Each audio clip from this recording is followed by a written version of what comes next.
IMHO Talk Show.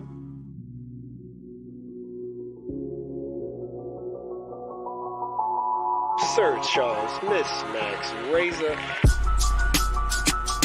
You're listening to In My Humble Opinion with Khalilah Robinson and Charles Lewis, only on 101.3 Jams.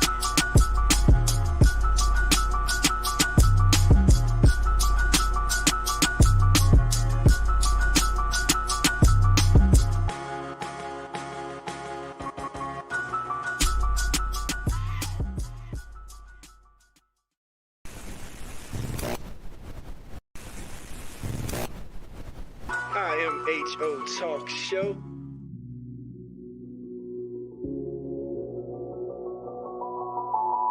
Sir Charles, Miss Max Razor. You're listening to In My Humble Opinion with Khalilah Robinson and Charles Lewis, only on 101.3 Jams.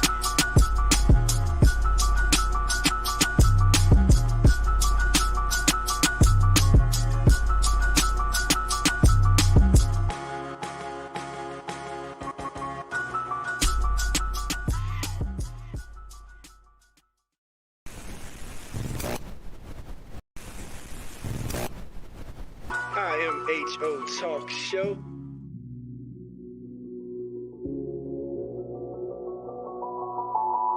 Sir Charles, Miss Max Razor. You're listening to In My Humble Opinion with Khalilah Robinson and Charles Lewis, only on 101.3 Jams.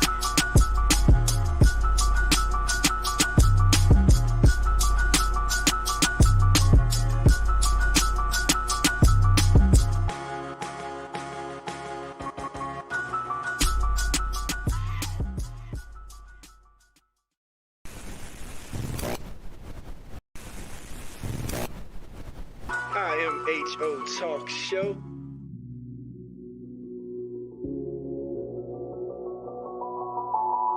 Sir Charles, Miss Max Razor. You're listening to In My Humble Opinion with Khalilah Robinson and Charles Lewis, only on 101.3 Jams.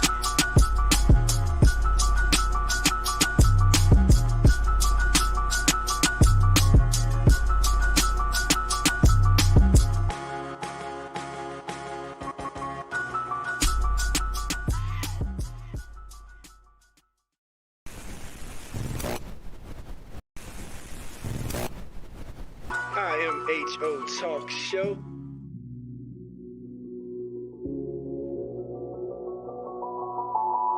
Sir Charles, Miss Max Razor. You're listening to In My Humble Opinion with Khalilah Robinson and Charles Lewis, only on 101.3 Jams.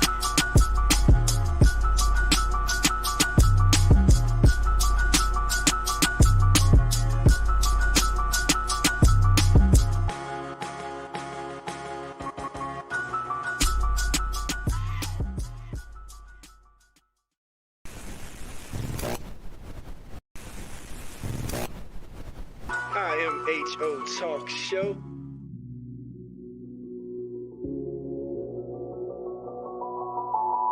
Sir Charles, Miss Max Razor. You're listening to In My Humble Opinion with Khalilah Robinson and Charles Lewis, only on 101.3 Jams.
Don't go in the background. Because I'm going, I mean, you know.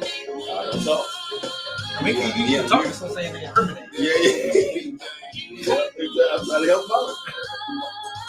Play some go-go for the good people, Razor. We're about to do this thing. Yeah.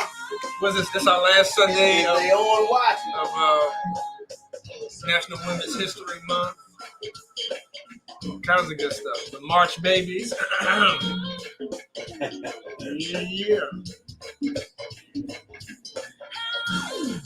We're in the spring break.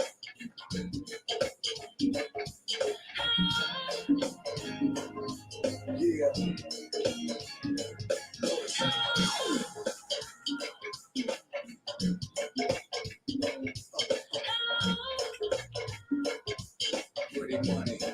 All right, 30 seconds, good family.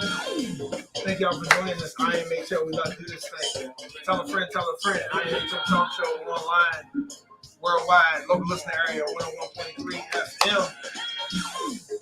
You be anywhere in the world, but you're here with us. Appreciate y'all, family.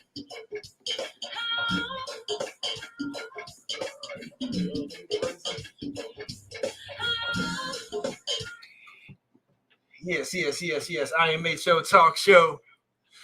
101 Jam, Charlottesville's #1 for R&B and hip hop classics.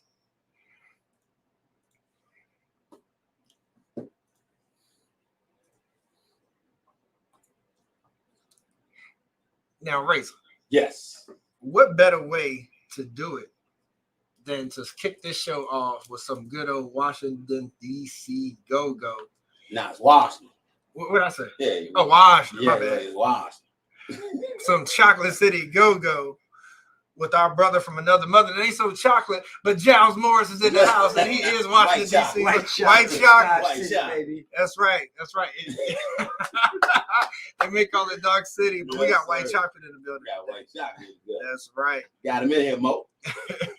None other than Giles Morris. And like I said, we got a great show for y'all. We're going to continue all the great talk when it comes to, National Women's Month, celebrating the sisters out there and all the great work. We got Khalilah Jones coming up because there is an Albemarle County initiative that's called AC44 that she's going to be talking about. The sisters leading that. We got Ashley Woodard's going to join us. Okay. Because as we said, Razor, unfortunately, a tragedy hit home for us. Young lady that we knew personally, died while giving labor. And there's a documentary out now called Aftershock, and it focuses on the maternal health of Black women that, for some reason, they still have the highest mortality when it comes to maternity. In 2023, man. Sick, man. Hey, what they say because when America has a cold, we get the flu. Yeah. Unfortunately, but yeah, man. Excited to have Giles Morris. For those that don't know, Giles Morris Razor is somebody that really, really was instrumental in helping IMHO get to the level that it is at today. And I say that through the Seville Inclusive Media Project, which I'm sure our family knows, but any new listeners, that is something that was spearheaded by Charlottesville Tomorrow while Giles has been executive director at the helm. And it includes our brothers Eddie Harris and Saran Davenport with Vinegar Hill Magazine. We decided to come together and do something to show unity in Charlottesville and be all inclusive and make sure that our community is represented on a first person basis, if you will. And so cat's out of the bag now, but Giles is going to be stepping down from his post. So we invited him in today just to kind of, sort of send them off, like with a good farewell, as only Sir Charles and Razor could do. As Rick James said, they should have never gave y'all money. That's how we got the money, right? My light-skinned brother right here. This is how we got the money. Thank you, Mr. Morris. It always circles back to money with Razor. That's it. I don't know nothing else. Hey, well, it's got to start somewhere, right? That's right. And start how we finish. We start how we finish. And before I kick it to Giles, off that point, Razor, that was one of the things, because when you look at two Black-owned entities with Vinegar Hill and in my humble opinion, and then you have Charlottesville Tomorrow, which has been ran by white folks, right? And so maintaining the creative control, maintaining the ownership, of what we do was always, number one. That was always priority, right? Mm-hmm. But we are in Charlottesville, and money talks, and you got to know like the right connections to make. But I say all that because it, you know, it was definitely something that was needed to show unity, like within our community, and to show like, you know, that there's so many stages, so many levels that we still can go, you know. And that's why I say shouts out to the Seville Inclusive Media Project, because yeah, man, we here. But Giles Morris, Yes, sir. man, how does it feel to be Man, now we're gonna start applying pressure. yeah, to be stepping off of the mantle of Charlottesville Tomorrow, man? Like, tell us what you're feeling. What's the emotions like? Yeah, no, I mean, I think first of all, just thank you for having me on. It's nice to be back, and I definitely didn't want to punch out off the clock before coming back. Nah, we would have talked about so it. many, yeah, exactly. Got to control the message. No, but you know, in so many ways, what we all achieved through the Charlottesville Inclusive Media Project over the last few years, and what we all managed to achieve individually as organizations, you know, really came back to the partnership and the idea of partnership, and how you try to create community inside the media space that can be reflected outside, right? To try to reestablish trust with the people we say we're working for, right? So y'all do that every Sunday, right? I mean, we try. Like, it's been a minute since I've been back here because I get tired, you know? And so for me, you know, 5 years is up. I kind of had the idea that I would come do this for 3 to 5 years, and that a community-centered model requires healthy succession and requires new blood and new ideas and new energies. And so it was something I wanted to do the right way. And I really was so tired that I didn't have time to figure out the right way out and the right way.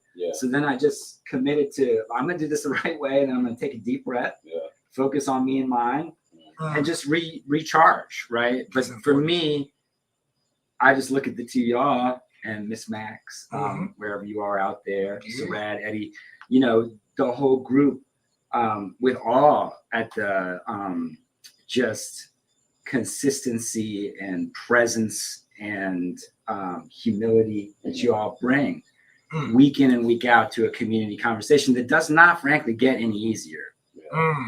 Right? I mean, it can be less edgy at times, but it doesn't ever get much easier, right? And so, so anyway, I'm glad I'm here today. Thank you all, listeners, the audience of all three of those entities, but also just everybody in Charlottesville who really has leaned into understanding that like a conscious approach to our own problems is the only way we're going to have the happy, healthy place people want to sell.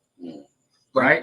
And we got to do that as everybody together. That's right. Now, let me ask you this: when you took on this partnership, have we made your life? Did we make your life easier or harder? Tell the truth, Giles. Come on, let's get it. And you might as well answer because you don't want me following up.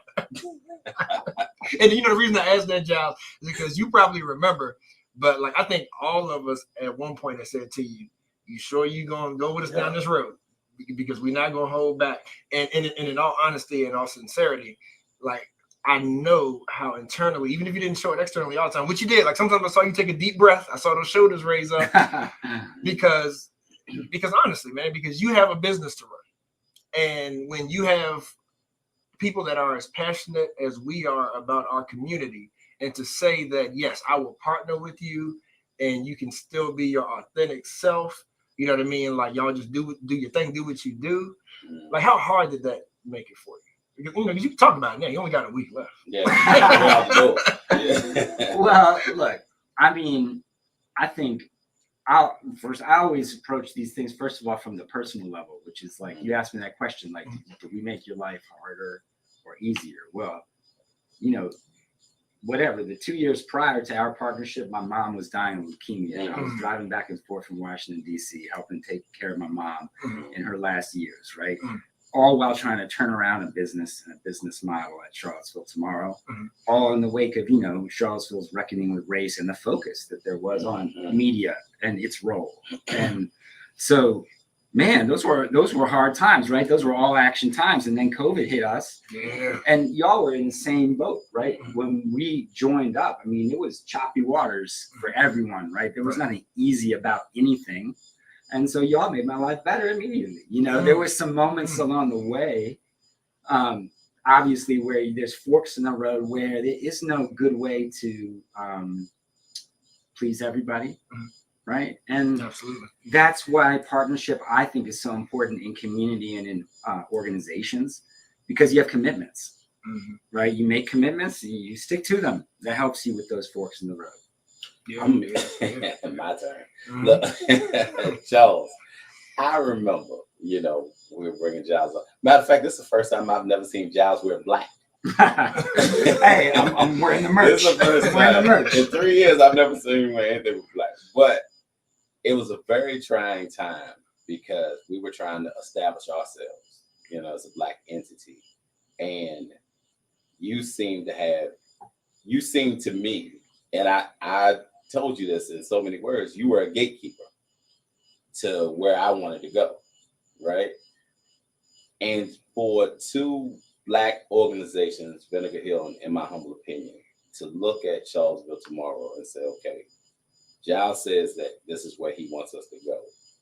Ain't nobody around here ever went there before or did it authentically without somebody losing something. It was a scary time, you know? Like it was the trust factor was hard, you know, not because we didn't trust you, the person, but just generally, excuse me, when white organizations say that they want to partner with Black organizations, there's always something behind it.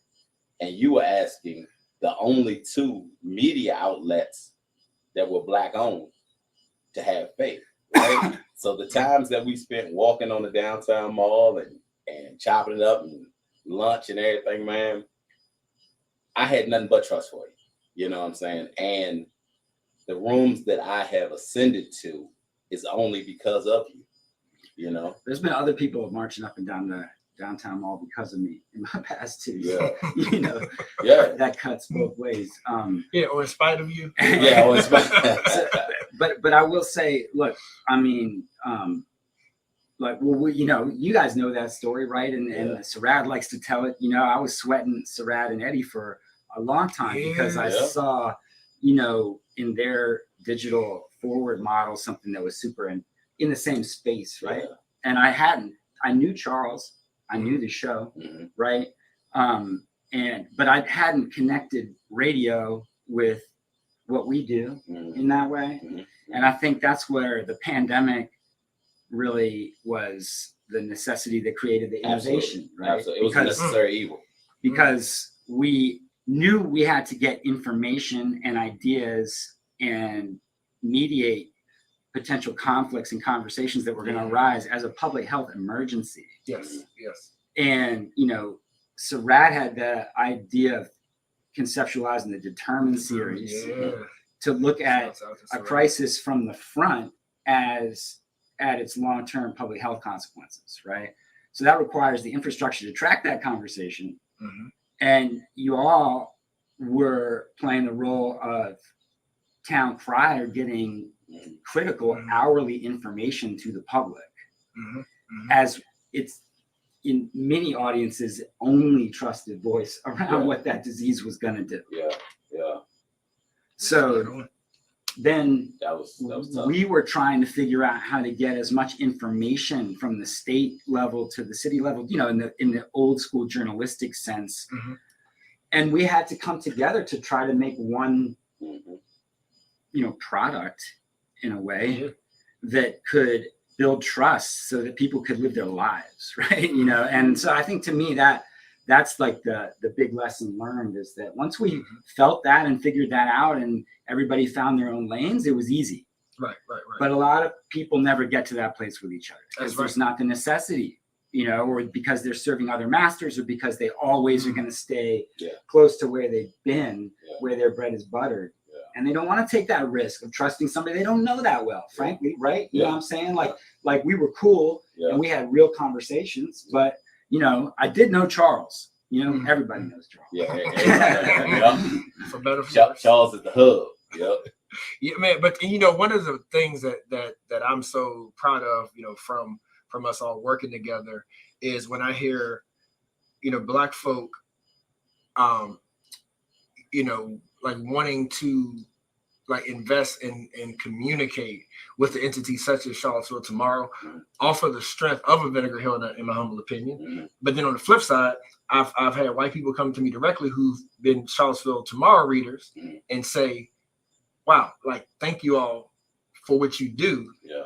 Because you are the only people that like kind of talk to me. You know what I mean? Yeah. Like through Vinegar Hill's print and through our airwaves, you have people who want to hear these conversations, but they might not even have any Black friends. Let's be honest about it. Or they may not know any Black people that they are close enough to engage in these type of topics. Right. And so we have people, so we have people that subscribe and follow us who otherwise wouldn't hear from these people in our community. Like, so that's what I think is so. Do y'all think we could create it if we were to try today? What we did from 2020 on, 2019 or whatever that was? I don't think we could. I think so. I swear I don't think we could. I think the pandemic softened up the landscape enough for it to even be able to take on. And the reason I say that, because I don't see anybody being able to emulate it. I don't think. See, that's strong. I don't think it could be done. And now, and I know Giles got something for it, but one thing I'll say about that is, like, you know, because you know that, and some of our listeners know, but like Sarad and Angelia and myself, like we work together. Like, and Angelia has been on. She's the chief editor of Charlottesville Tomorrow, and she is going to be stepping into Giles' shoes. You know, that's public knowledge now. Next CEO. That's right. That's right. And you know what? And since I don't want to deserve to. That's right. And I don't want to lose my thought, but Giles, is she the first CEO woman of color of a media organization here? Gosh, she might be good. I'm not the historian there. I would check with Sarad's a pretty good media historian. I'm pretty sure I ran that by him. I don't want to speak for him, but I think he was thinking so too. So, you know, shout out at least in our, in our era. Yeah. But to your point, Raisin, I want Giles to comment on that on if it's replicable. The work that Sarad and Angela and I do a lot of, you may be surprised, but people actually come to us. They contact us. Like, other cities say, how are y'all doing that? Like how are y'all bringing all these people to the table in Charlottesville? We want to learn, like what CIM is doing. That's in conjunction to what we already did, though. I'm talking about starting from scratch. It's easy to come and say, I want to be part of something, and when the wheels already move. Okay, I got you. But could you start? And then that's not taking away from the three of y'all. But I'm just saying, if y'all had to start from, because we didn't know what the pandemic was going to bring. We didn't trust y'all. Like, to find a white boy that became like family to us, you know what I'm saying? Because it wasn't just about his position at Charlottesville Tomorrow. It was more so about Giles became family to us. You know, like, we called him. I know I did when I had issues, when I had problems, when I had struggles. I was reaching out to him. You know, that had nothing to do with Sim or me being on the board of directors at Charlottesville Tomorrow or none of that. Like, this was my friend, is my friend, right? So please don't hold that against me. Right. Too late. Yes, that's a wrap. So you take that in the time frame that everything happened. When COVID happened, they shut down the city, and then we, even the directors here told us not to go on air. The government shut us down, and we walked on. Y'all followed me on here, which I told y'all not to, because I thought I was going to get in trouble by doing it, right? But I felt the city needed to have somebody, as you started calling me, Petey Green, and then to go on there and then talk to people, right? I don't see that combination. It's too many variables that made us what we are. Like, this is a cake that can't be replicated. I'm sorry.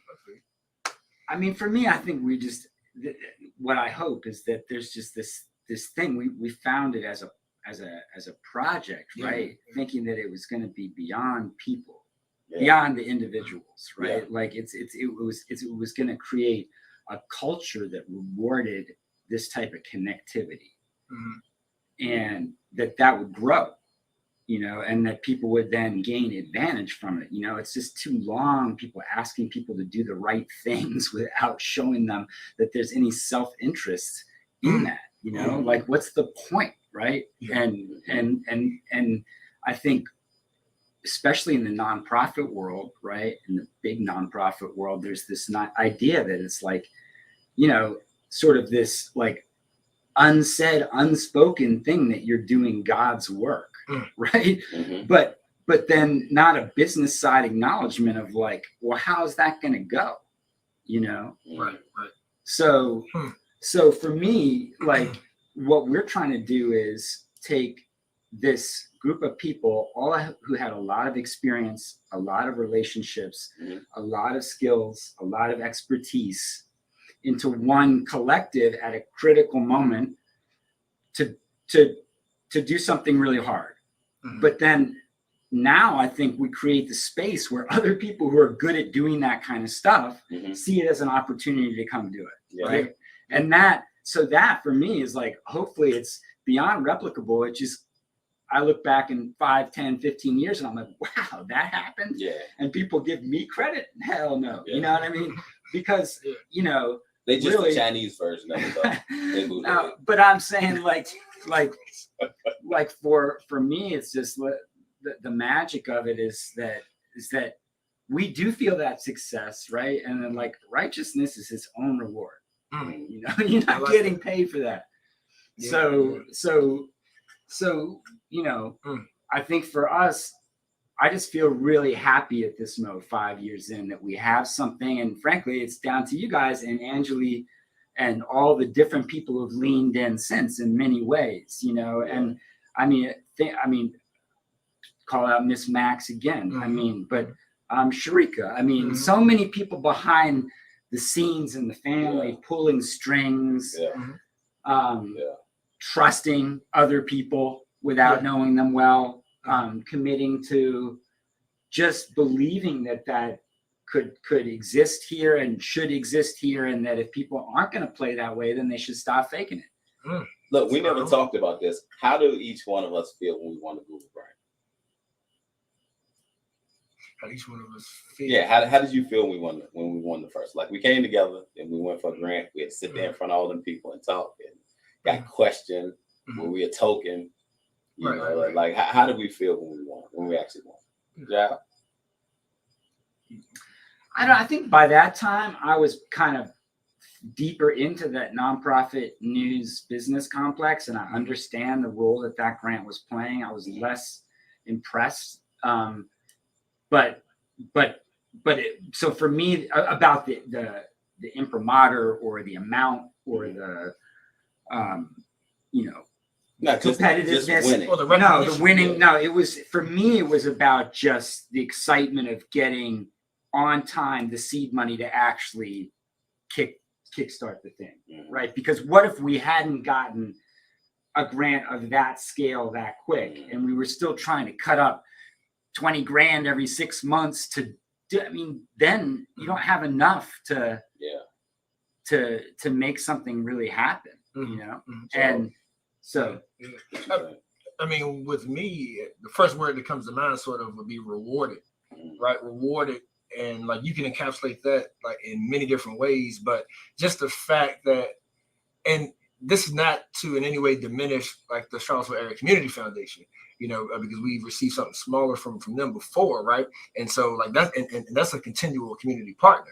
But to see something that's the scale, right, as far as imagery, so to speak, of a Google, like that was the one that sort of was like, okay, like this is going to work outside of our area, you know, because with community foundations, it's like, okay, your people see the benefit here, which is great. Like you want a solid foundation, but then, like once you get an inkling of, like this can grow into something nationally, internationally. When we look at even just our show, something that can grow into syndication, something other people can learn from. Like that was sort of the first reward, I would say. So I felt rewarded. It was validation for me, but then I saw that me being me. I was upset because I was like, okay, why didn't we win more? You know what I'm saying? That's I think I shared that with you, Giles. I was like happy because I was like, I felt there was nobody better than us. You know what I'm saying? So that's just, you know, but I kept that to myself because I wanted to make sure it was about the team. But I felt like, okay, yes, this is recognition, but give us what I feel like we're due.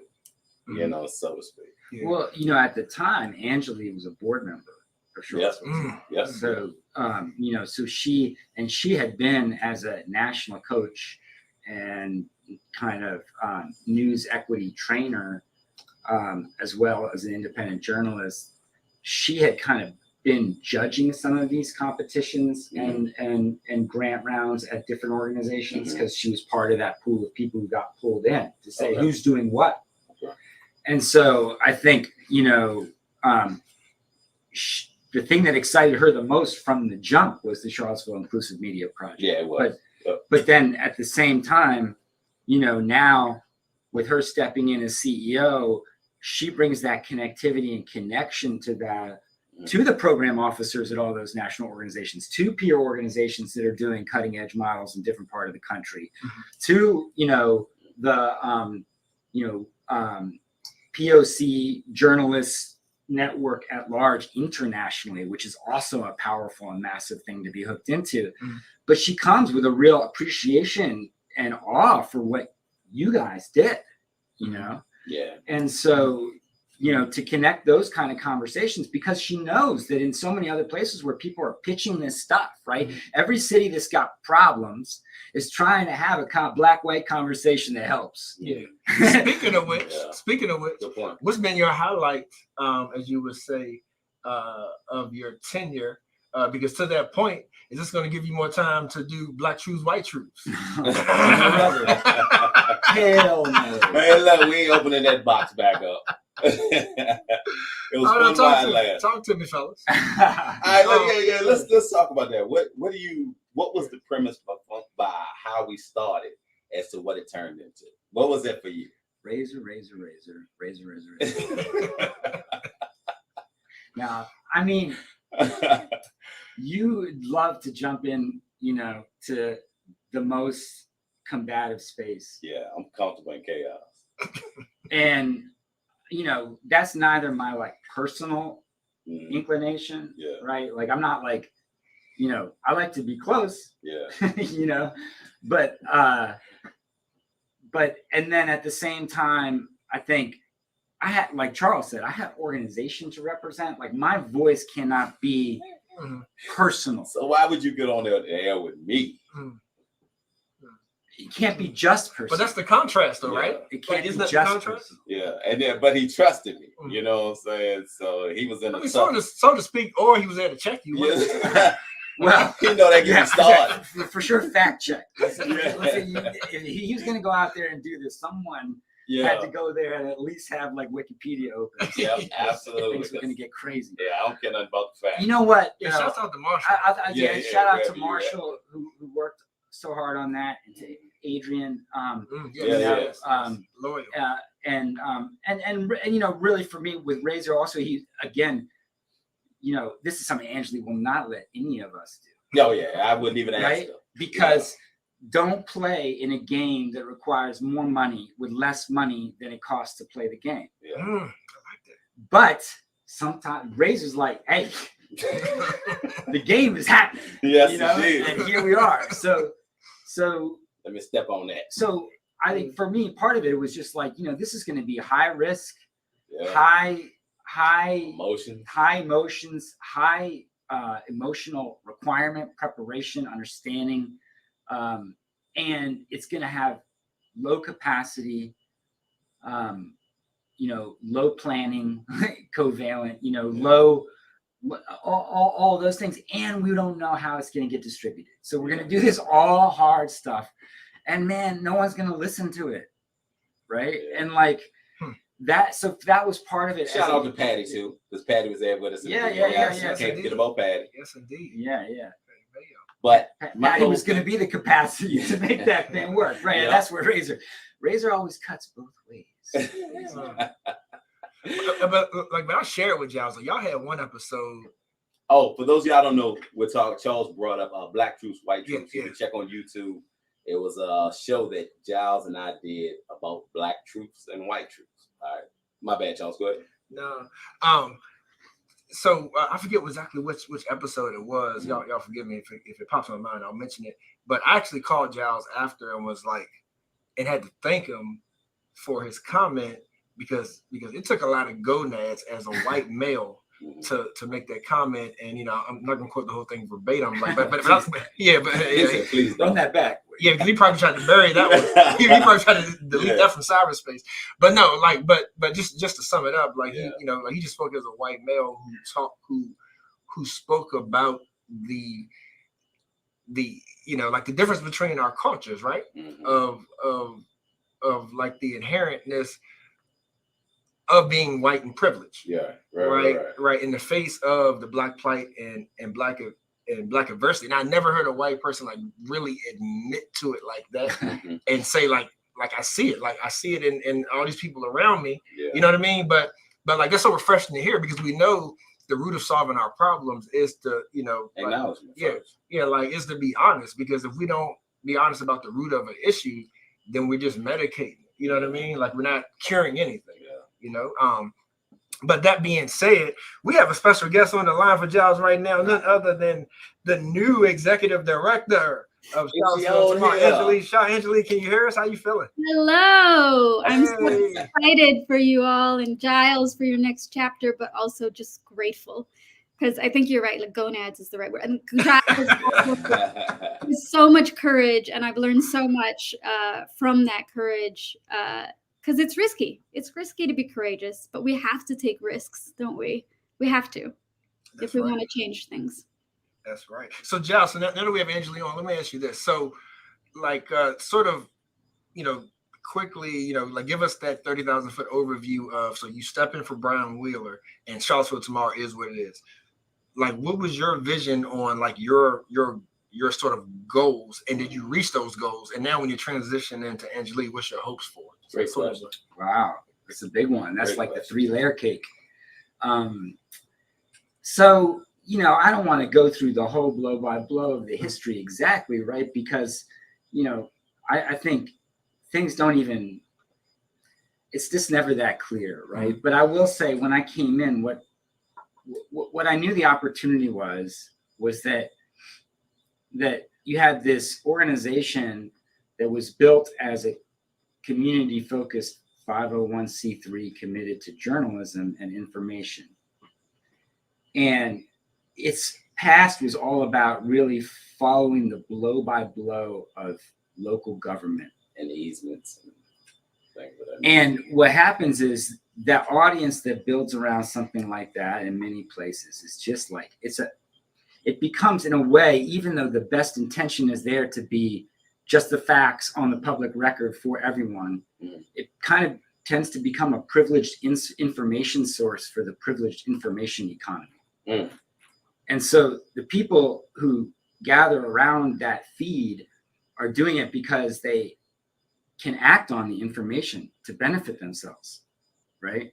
And when you're doing that with land use, there's a whole economy around that information, right? Like, that's what development is. How do you know 10 years ahead of time that opportunity is going to be there, and do the math on it, and then get the capital together and move on it? And that is how Virginia works. For time immemorial, that's how Charlottesville works. Who owns the land? Yep. Right?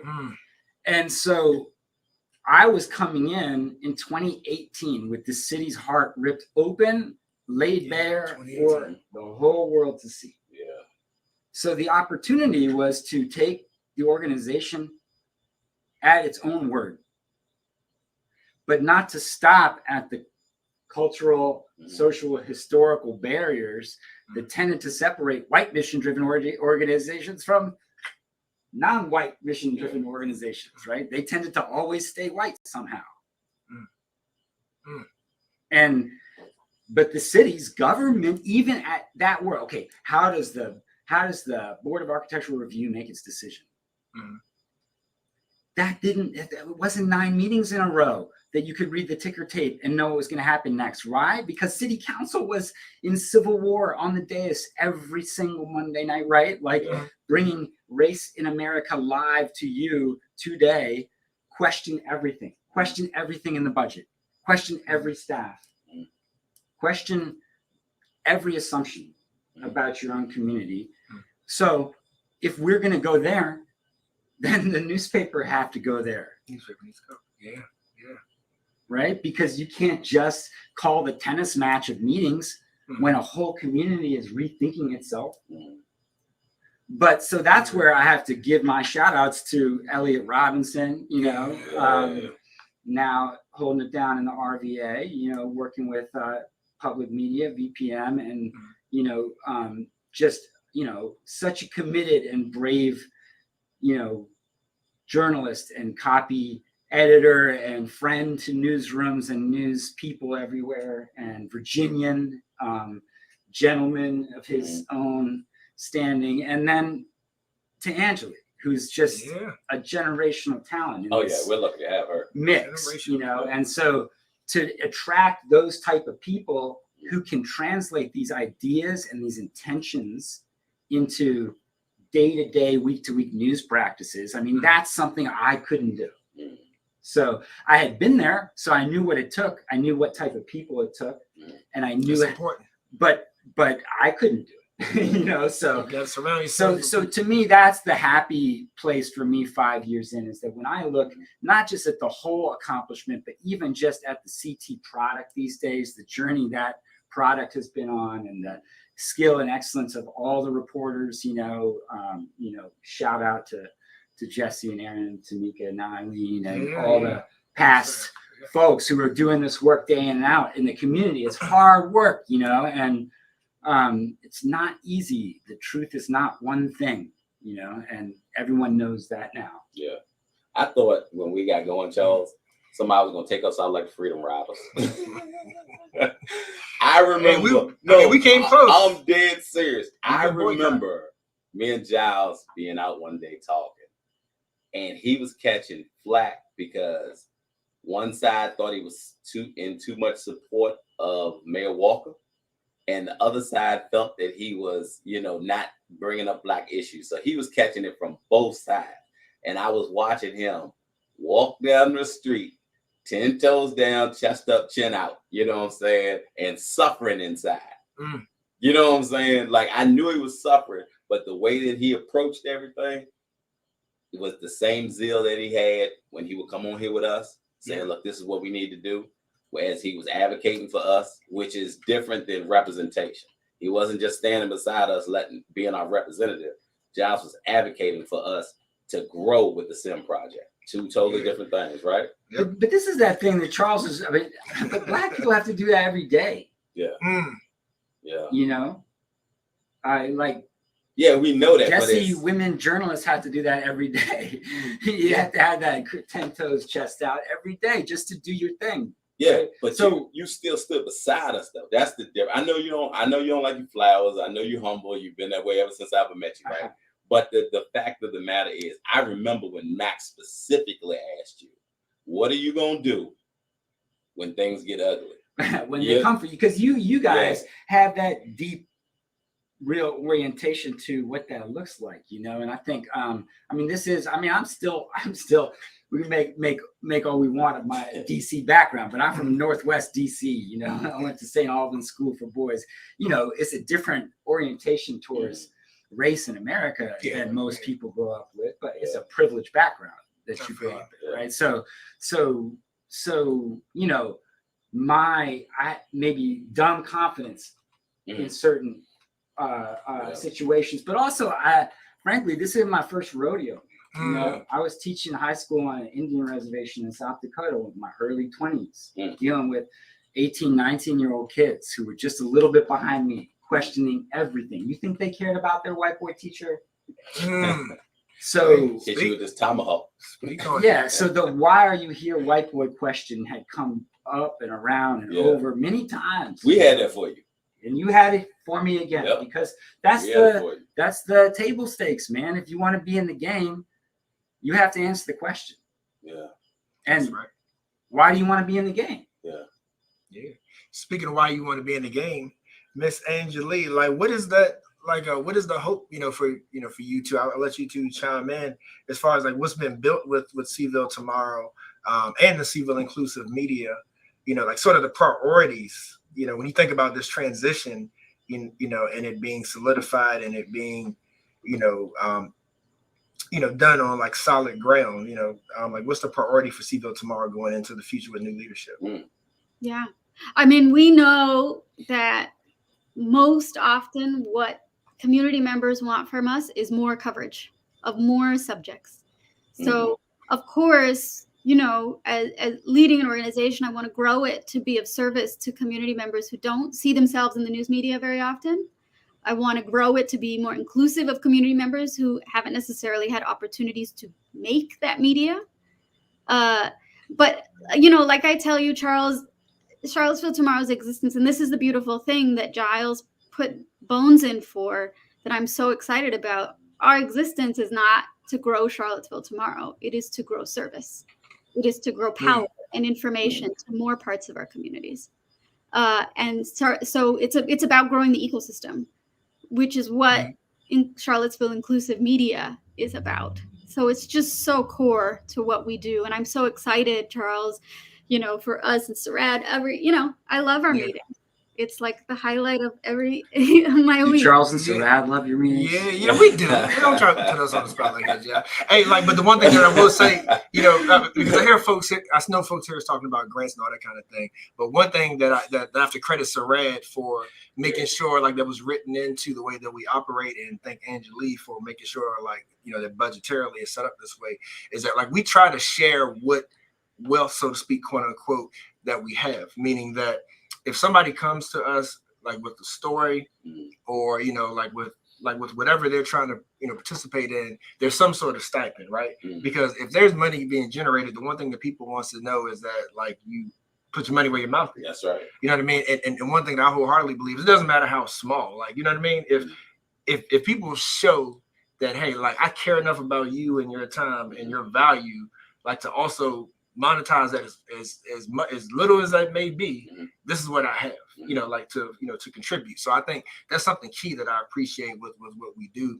And I feel like first person Seville, Angelie, if you want to speak on that a little bit, is that do you see that as sort of the marquee sort of project of Seville inclusive media, or what's been your highlight so far? I hope everybody has subscribed to the In My Humble Opinion podcast, because those episodes, hey, that woman, they're really remarkable, and we have more in the works. And I think a lot of people are asked to tell their stories. Not many people realize that there is a professional economy around telling your story, and people deserve to be compensated for doing that work that is so important to our community to understand each other. So your first person, Seville, if you go to our website or sevilleinclusivemedia.com, you can pitch your story. Anybody can pitch your story. We explain it really clearly so it's accessible to anybody who wants our neighbors, who wants our communities to hear something about their experience. And so growing that, and thinking about our news economy as being more inclusive to a lot more people is really, really exciting. And I think, that is our marquee sort of project going forward. And I hope we can really build it out even more. Yeah, and one thing I would add to that too is Charlottesville is so artsy. We just have just such a wealth of talent. And when it comes to telling stories, one of the things that we're hoping to do too is that whatever medium that you want to tell your story through, you could be a music artist, you could be, a graphic artist, you could be whatever the case is, any kind of medium that you're telling your first person story of Charlottesville, we definitely welcome it. So definitely hit us up on the website. But before we go though, I want to thank Angelie and Giles one more time. Giles still got soccer practice. The more things change, the more they stay the same. I know. He still got to leave us for soccer practice. Yep. But I appreciate that. See, good family man right there. But Giles, before you go though, man, the floor is kind of yours. I don't know how much more media time you're gonna be getting in your new endeavor. That's it. Yeah, man. You got 60 seconds, bro. To put it on the table. All right. Well, no, I mean, look, I think let's plug the first annual Virginia Local News Summit, or however the program is finalized. It's going to be Richmond, April 19th and 20th. I think I don't know all the program details, but I will be there. Angela will be there. Charles will be there. I think Max is going to be there. So hopefully, we have a good posse going there to rep our experience and our voice in building capacity and ecosystem health in Virginia local news and local media.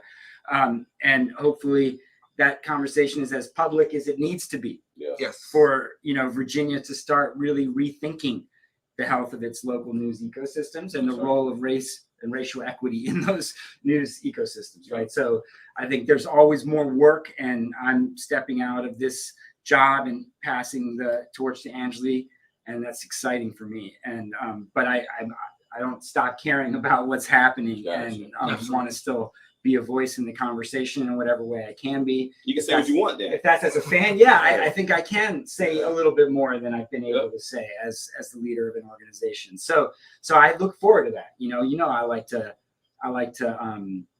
I like to not think that hard about what I'm going to say, but I can be careful. And I think I'm looking forward to not being as careful in a lot of ways in my life in the next year or so, travel, enjoy the family, there you go, enjoy the world, get fired up about what I want to do next. I have a consulting business in the meantime. So, I think, for me, it's gratitude to the community. I'll bring it back to all the white people out there listening to this broadcast. You know who you are, right? And good for you, right? For understanding the magic that's being created over here. And, to Charles, I don't think we've been effusive enough about you holding it down on the board week in and out, holding it down in the community week in and out, job, family, side job, hustle. He don't quit. Production, that and just Jamaican without dreams. Always making everybody else better. And this show deserves so much investment and capacity and audience. You guys have built something amazing. I'm sorry Max isn't here. Sorry about your dad, Max. Prayers to you and your family. But just the soul that you bring to a news show that's not a news show, that's on a radio station. And that is the magic of Black media. That's the magic of Black radio. You do everything for everybody. And white people don't really have that. So, it's a cool thing to be around.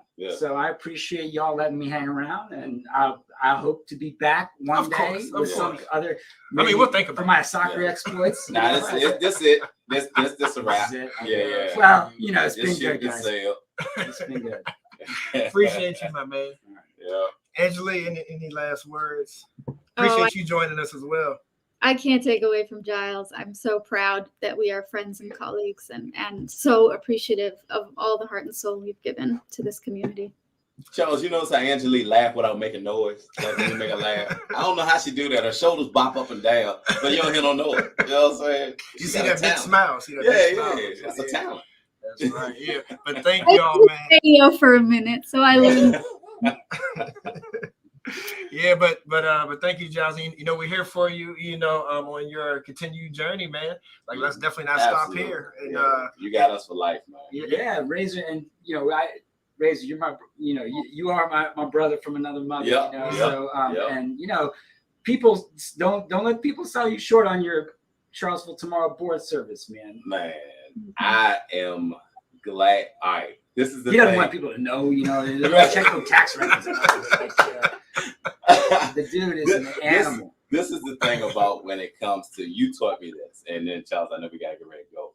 When we as people of color get put onto boards, that for some people it's you fitting a quota, right? So they can look like they're inclusive, right?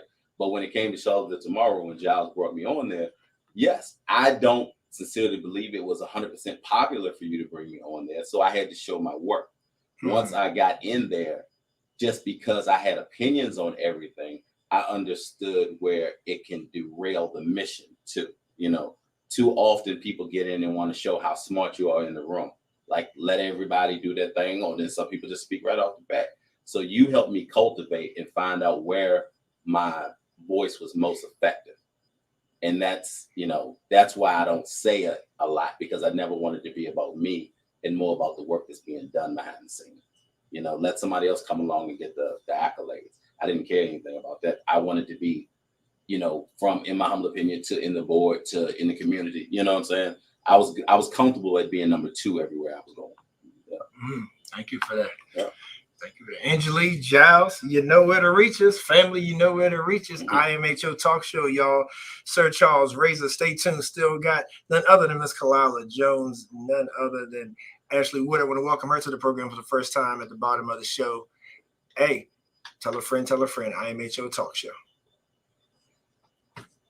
Great. That was good, man. That was good. Robinson, Sir Charles Lewis.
IMHO Talk Show.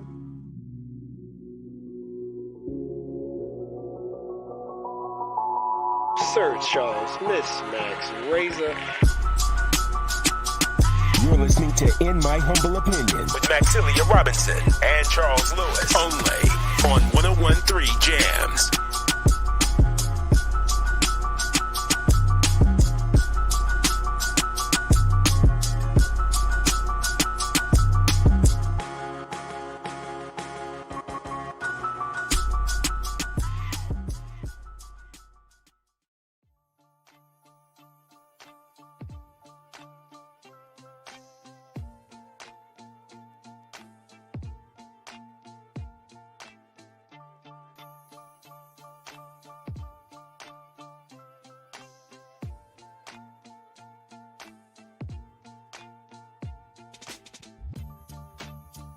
We live in a society in which structural racism is a very real thing. We are all dealing with that in every aspect of our lives, and the media is a reflection of our community. Historically, black people have been portrayed a certain way in the media to justify normative assumptions around political and social issues. More black people behind the cameras, in front of the cameras, more producers, more people of color producing, so they can go and get the content that's needed so they can highlight our attributes. I've been in this industry for 15 years, and I've seen firsthand how our voices just aren't heard. Even if you're in the newsroom, sometimes you get completely ignored and stereotypes are allowed to perpetuate. And one thing we want to do is combat that, and also bring information to people so they can be as informed as possible when choices are made in the city, so they can do whatever they can to get their voices heard.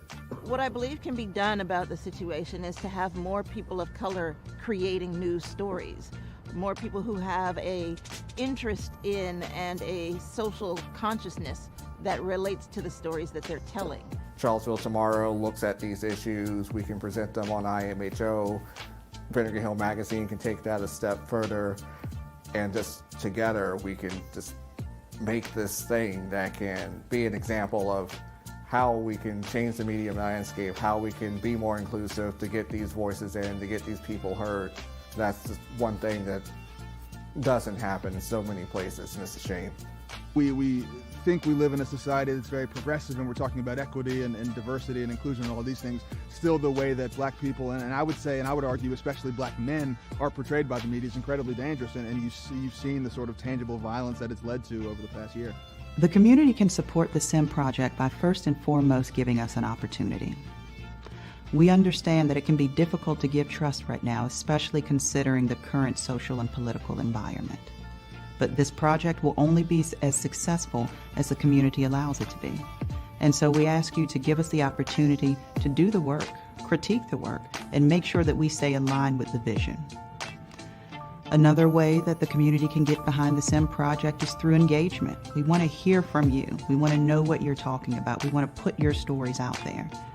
And so whether it's reading the articles written by Charlottesville Tomorrow or Vinegar Hill Magazine, or tuning in to In My Humble Opinion on Sundays on 101.3 Jams from noon to 3 p.m., either way, we want you engaged. We want you to be part of this. The community can also support the SIM project through funding. To learn more about how to support SIM, you can visit our website. Thank you for your support.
You're listening to In My Humble Opinion.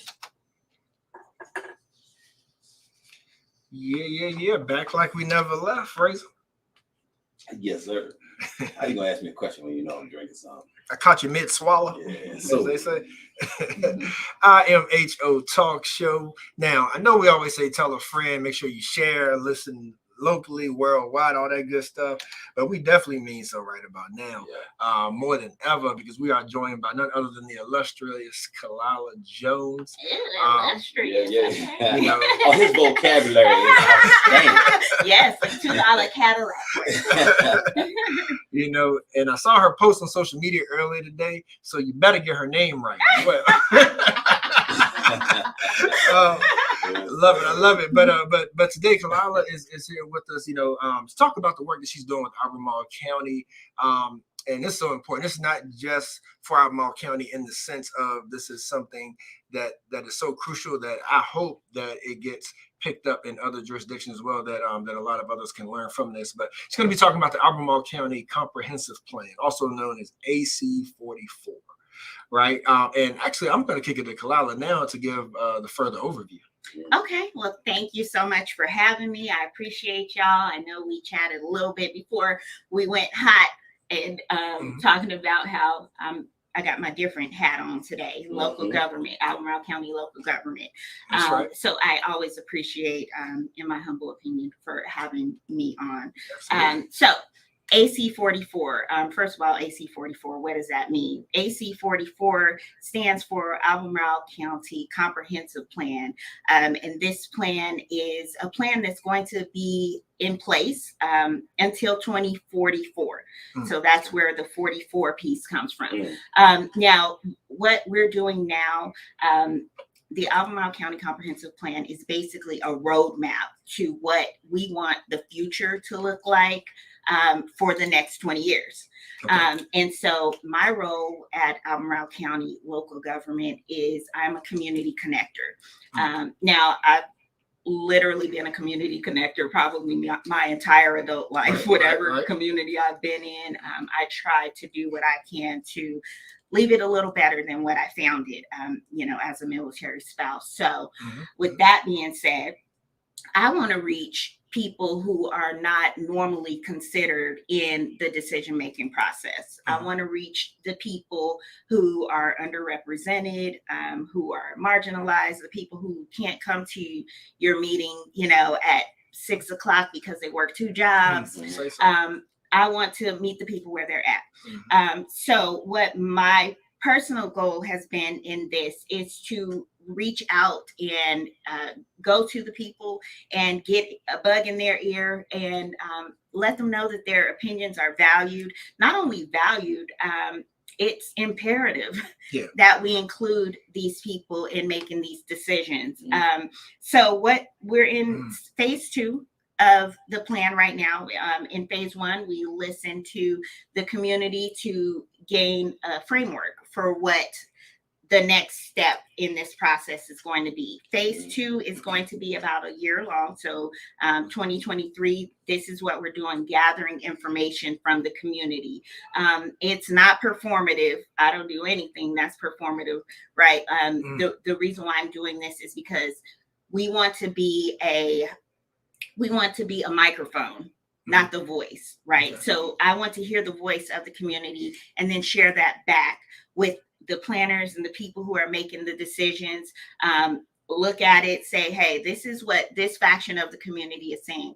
I'll be honest, I go to, you know, our community advisory committee meetings and I don't see people who look like me. And that's, you know, Black people, people of color, young, okay, you know, those who aren't retired, those who are still working, which we do need those opinions as well, but we also need the Khalilahs, the Charles, the race. We need all of these people to be considered. That's not his government name, by the way. Yeah, it is. Yes, it is. As far as they're concerned, right? Yes, that's why the county can't find you. Miss Khalilah, you keep talking, they don't know me. And so for me, that also included the youth, young adults, right? Because some people, you know, I might not see the other side of 2044, right? But these kids who are like in student government, who are, you know, 13, 14, I need to go to them to ask them what they want their community to look like. You Charles said something pivotal in the beginning. We have people standing up and down like the downtown mall and going all around taking census reports, right? So how have they been able, the powers that be, been able to get by with taking the census numbers to get money for what they want, but never talking to the people that we're trying to serve and implementing in things that they need, right? So they can be part of the community. Right, absolutely. How have they been able to pull it? Is that to the people we vote into different positions? That's part of it. Virginia and is a Commonwealth. It's a little different, the way that decisions are made and whatnot. Me being here right now is that, right? Like I am trying to appeal to the people who we don't hear from. Besides just the demographics, I need to know what would it take for you and your family, your grandkids, to thrive for the next 20 years? What does that look like for you? I can't tell you what that looks like for you. I can tell you what it looks like for me, but I can't tell you what that looks. I can guess what that might look like for you, but is that really a fair representation of what you need? Gotcha. So it's a little further than just asking the demographics. I want to know what does transportation look like for you in the future? What does economic development look like for you in the future? What does housing look like for you in the future? I spoke with some kiddos the other day who told me that they had no intentions of being in Albemarle in 2044. They plan to go to college and peace out. And I said, okay, well, let's take that one step further. What would it take for you to go to college, want to come back, come here and thrive, start a business? Or what is it going to take for you to even consider that? Because some of those kids weren't even considering it because they didn't see themselves represented now, right? It's important. Yeah, and a lot of them don't realize that even when you go to college, like your residence still is your home spot, right? Unless you make that change of address. Exactly. But so to your point, so what I'm hearing too is like this is sort of the third step of engagement, so to speak, because it's still important for us to fill out those census records, right? Absolutely. Like whenever they come, you still fill out the census. Yes. And then you should try to show up at meetings. Yes. Like when the votes are being cast, when the decisions are being made, when the discussions are happening, you should try. Right. But that third step though is that, great people like yourself understand that sometimes you got meetings at 1 p.m. in the afternoon. Right. Who coming at 1 p.m. besides, retired folk that may not have the same needs that, that a young family. Exactly. So then again, this is the third step here to try to engage folk. Right. This whole process is about, I work in the communications and engagement department. That's what I do. And I am of the thought that not everybody, like you said, even there's some of these things can be by design. Like we talk about things like the caucus. We talk about all the time, a seat at the table.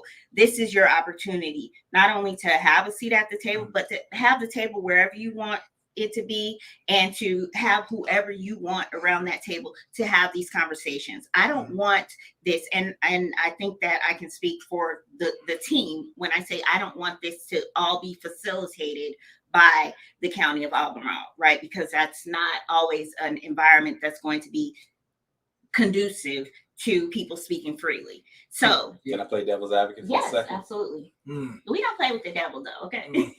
Not everybody do the same. Sometimes you need that extra file.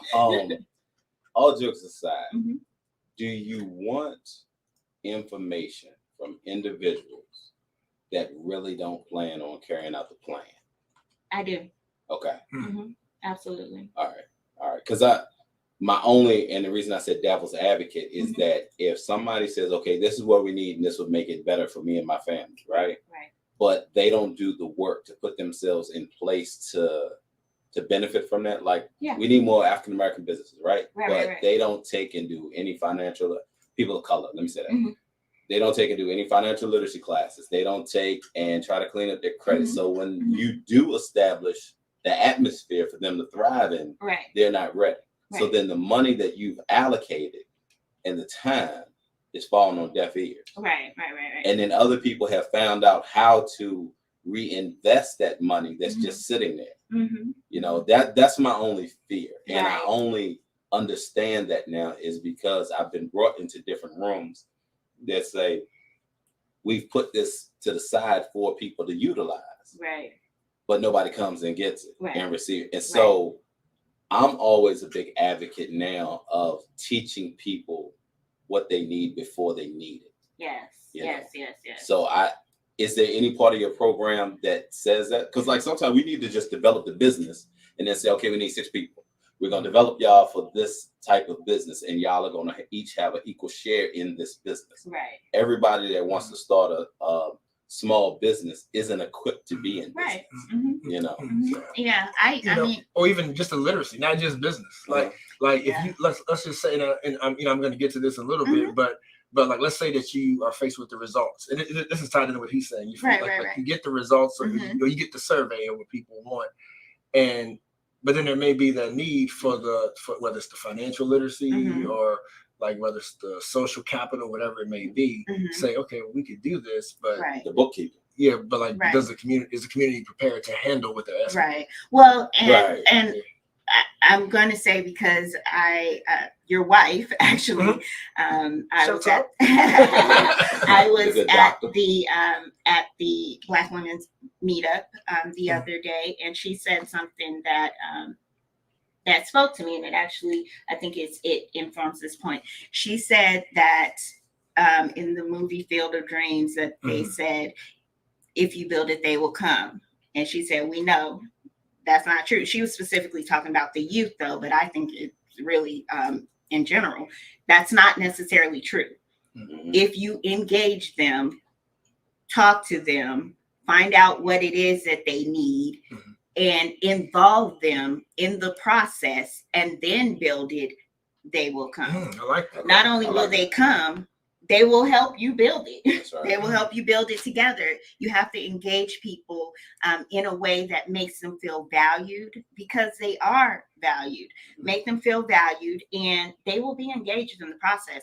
I'm very, very proud of this team, because we've gotten more responses to the individual responses on the survey than we did, the entire first phase. And I feel like it's because, we've done pop-ups, we've gone to gas stations, or just there was a Black woman in jazz thing at the library, just different places to meet people. We will go out there in our van. They can write their little responses on the van, like just really trying to engage with these different groups. That part of this phase is over. That was the survey that closed on March 17th. But what I want to encourage people to do is our community chat kits, which is their opportunity, like I said, to have that table wherever you want and have whoever you want around it. It can be your sorority, it could be your run group, it can be, your Zumba class, it could be your twerk fitness girl, whoever. Just get your group together, and you guys go through these questions to craft what the ideal community would look like for you in 20 years. And ask yourself, would your future self be proud of and benefit from your level of engagement today? Like, I think that's a question that you need to ask. It's hard, because a lot of people are tripping about, and they're worried about, understandably so, how am I going to pay my light bill? How am I going to get groceries and get the kids to school? So it's hard to think about 20 years from now. Exactly. And I understand that. However, we're concerned about how our kids are now, but what about the future for them? What about we want it to be better for them for the future as well, right? We want them to be included. So this is an opportunity to do that. And I know there's some people who feel like, the democratic process, or just in general, like, your voice doesn't matter. It doesn't matter. Listen, if I feel some way and if I feel strongly about it, I'm gonna shout it from a rooftop. I don't care who. Listen, somebody gonna catch it.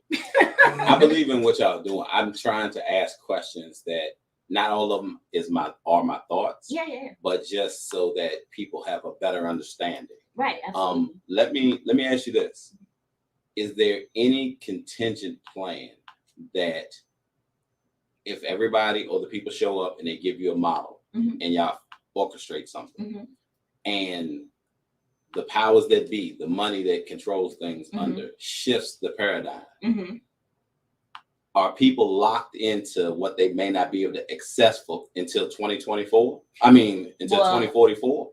No, well, see, the comprehensive plan, the way that it's designed is we have built in, if things shift, especially with like growth, just if things shift, like the pandemic happened, there are things that shift the direction that we initially thought that we were going to go. Okay.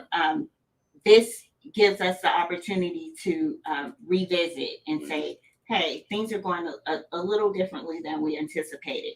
Let's get out there. Let's talk to the community, see how things have shifted for them, see what their priorities are now. And really, I think what I would like everyone to know is that the most important piece of this to me is that the equity lens, right? That's the lens and the approach that we're looking at this from. Okay. So equity, it's not just, coming up with the plan and saying, this is, people just need to make it work.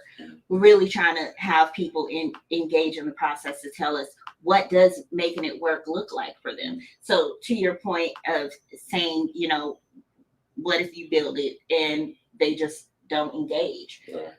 I take that as a personal, if I build it and they don't engage, I didn't do my due diligence, right? Okay. Because I'm the one that's supposed to get them there. Right. Right. And I have to figure out what's going to get them there. And then I'm not going to take it as an affront that they didn't come, and I've done all this work, but girl, you're doing the work in the wrong area because that's not what they were interested in. Right.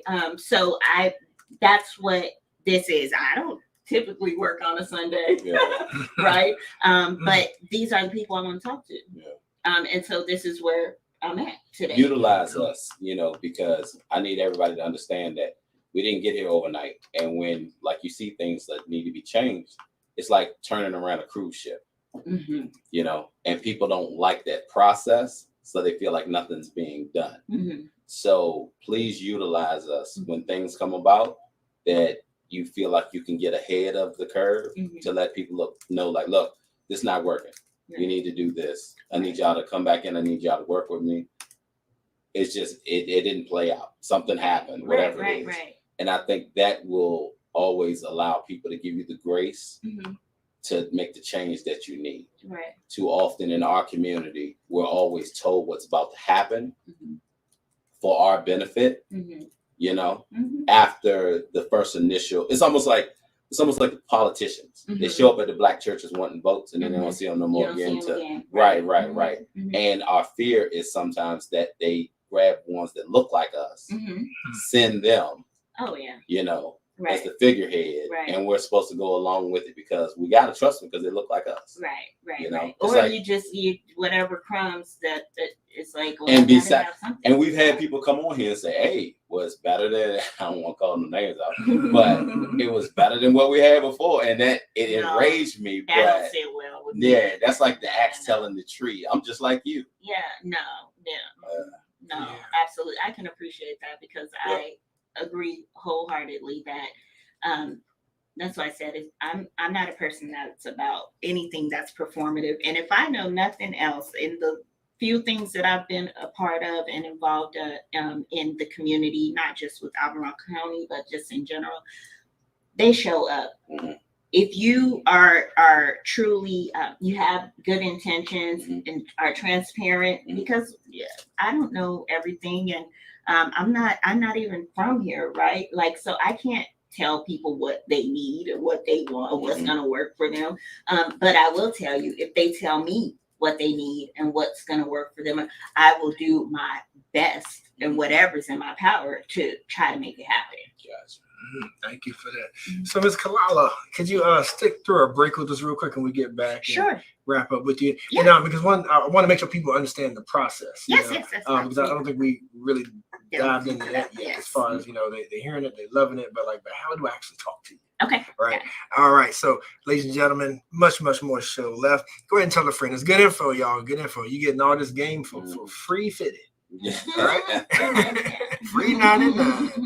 It's Sir Charles's razor with none other than Khalilah Jones, Albemarle County, the Comprehensive Plan 2044. Y'all be right back.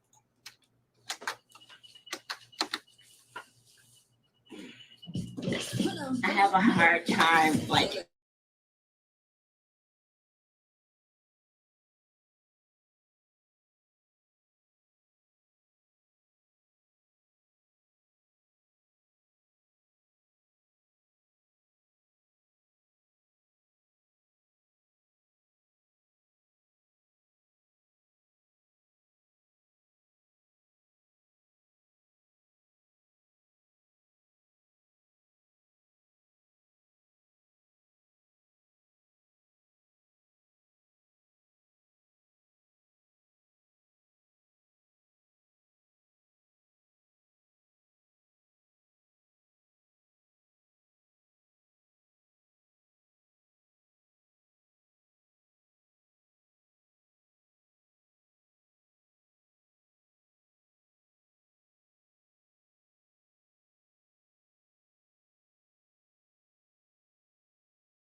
IMHO Talk Show.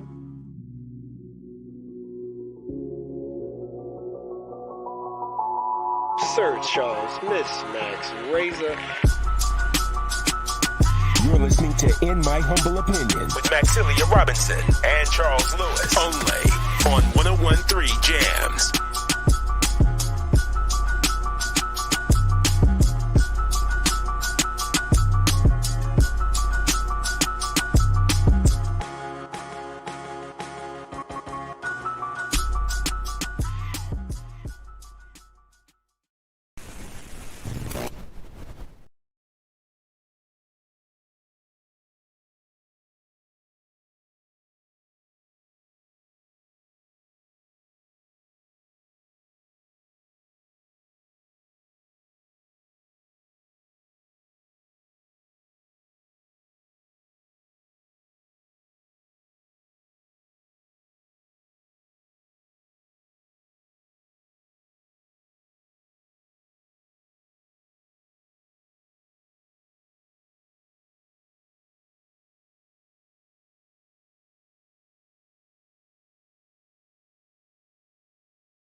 IMHO Talk Show.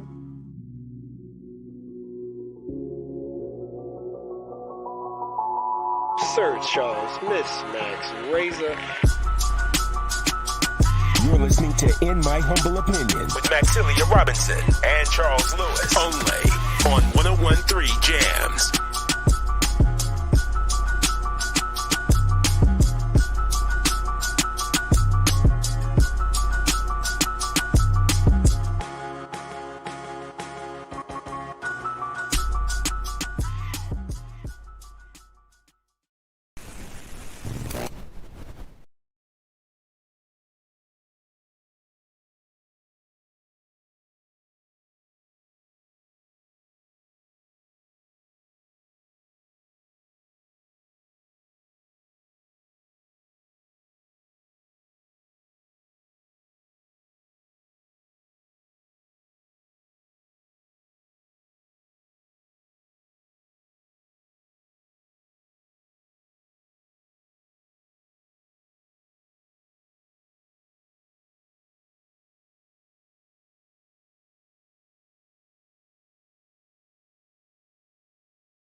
You're listening to In My Humble Opinion, only on 101.3 Jams.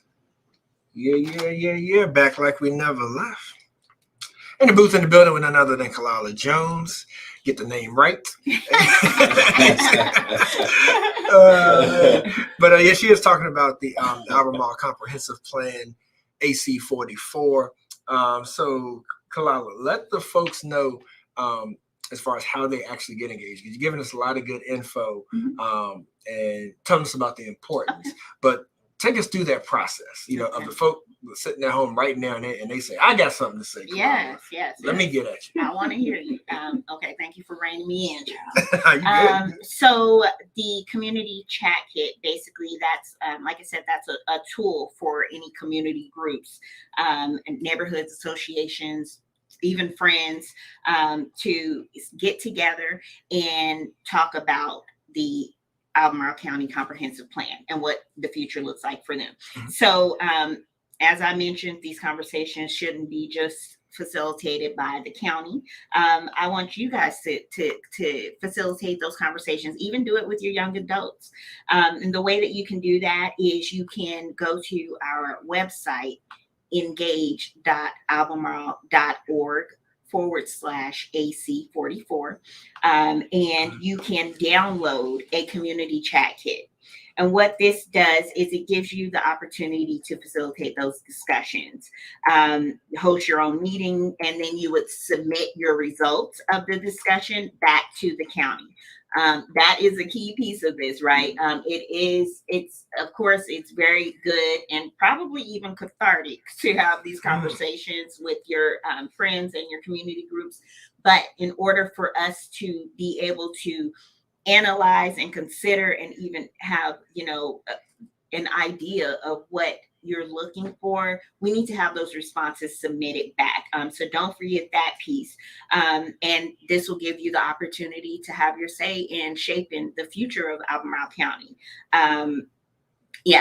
That's it, the quick and fast of it. So engage.albemarle.org. Hold on, I'm gonna put that in the comment section. Tell me again. Okay. Engage.albemarle.org/AC44. Don't be intimidated by the information there, right? Because this is 20 years. It's 20 years. It's a plan for 20 years. So there's going to be some information. You can go and you can catch yourself up with what happened in phase 1. But right now we're on phase 2, and you can see what we'll be doing in phase 3 and what the next steps are. Let me ask you this real quick. Yes. So what if my comprehensive plan, say me and my friends, me, Charles, whatever, were to say, the growth for me looks like land ownership. If you want me to feel like I'm part of Albemarle County, let me own my own piece of land so I can build my house. Or let me buy one of these businesses so I'm not renting there. How could y'all facilitate that? Well, see, she don't have the answers. Okay, I don't have the answers sorry. for that. Yeah. But that's the exact type of scenario that we need to know. Okay.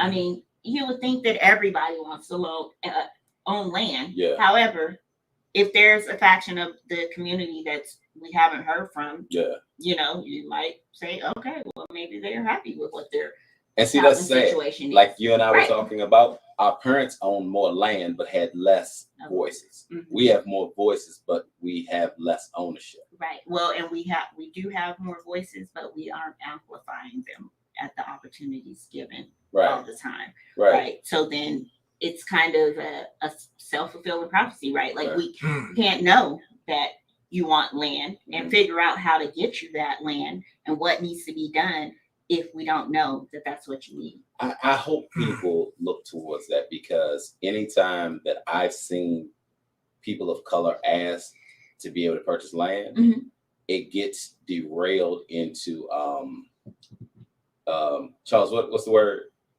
Reparations. It's like for us to ask for land ownership or how can we obtain certain things gets looked at like it seems like they have so many trap doors that keep us from getting to the cheese, so to speak. So I want people to ask you for exactly what they want, but I don't want people to look at you and blame you. Right. If there's things that you can't control, because they're like, okay, no, we wanted to give you a playground and a basketball thing. Right. We didn't want to give you half acre and you build your own house and you know what I'm saying? Right. So, Absolutely. Well, and that's what this process is built for. So because you have to be a part of dismantling those doors so that you have the access. There's accessibility for the land ownership. You're not having the bureaucracy. You're not getting stuck in the reparations, trap or conversation.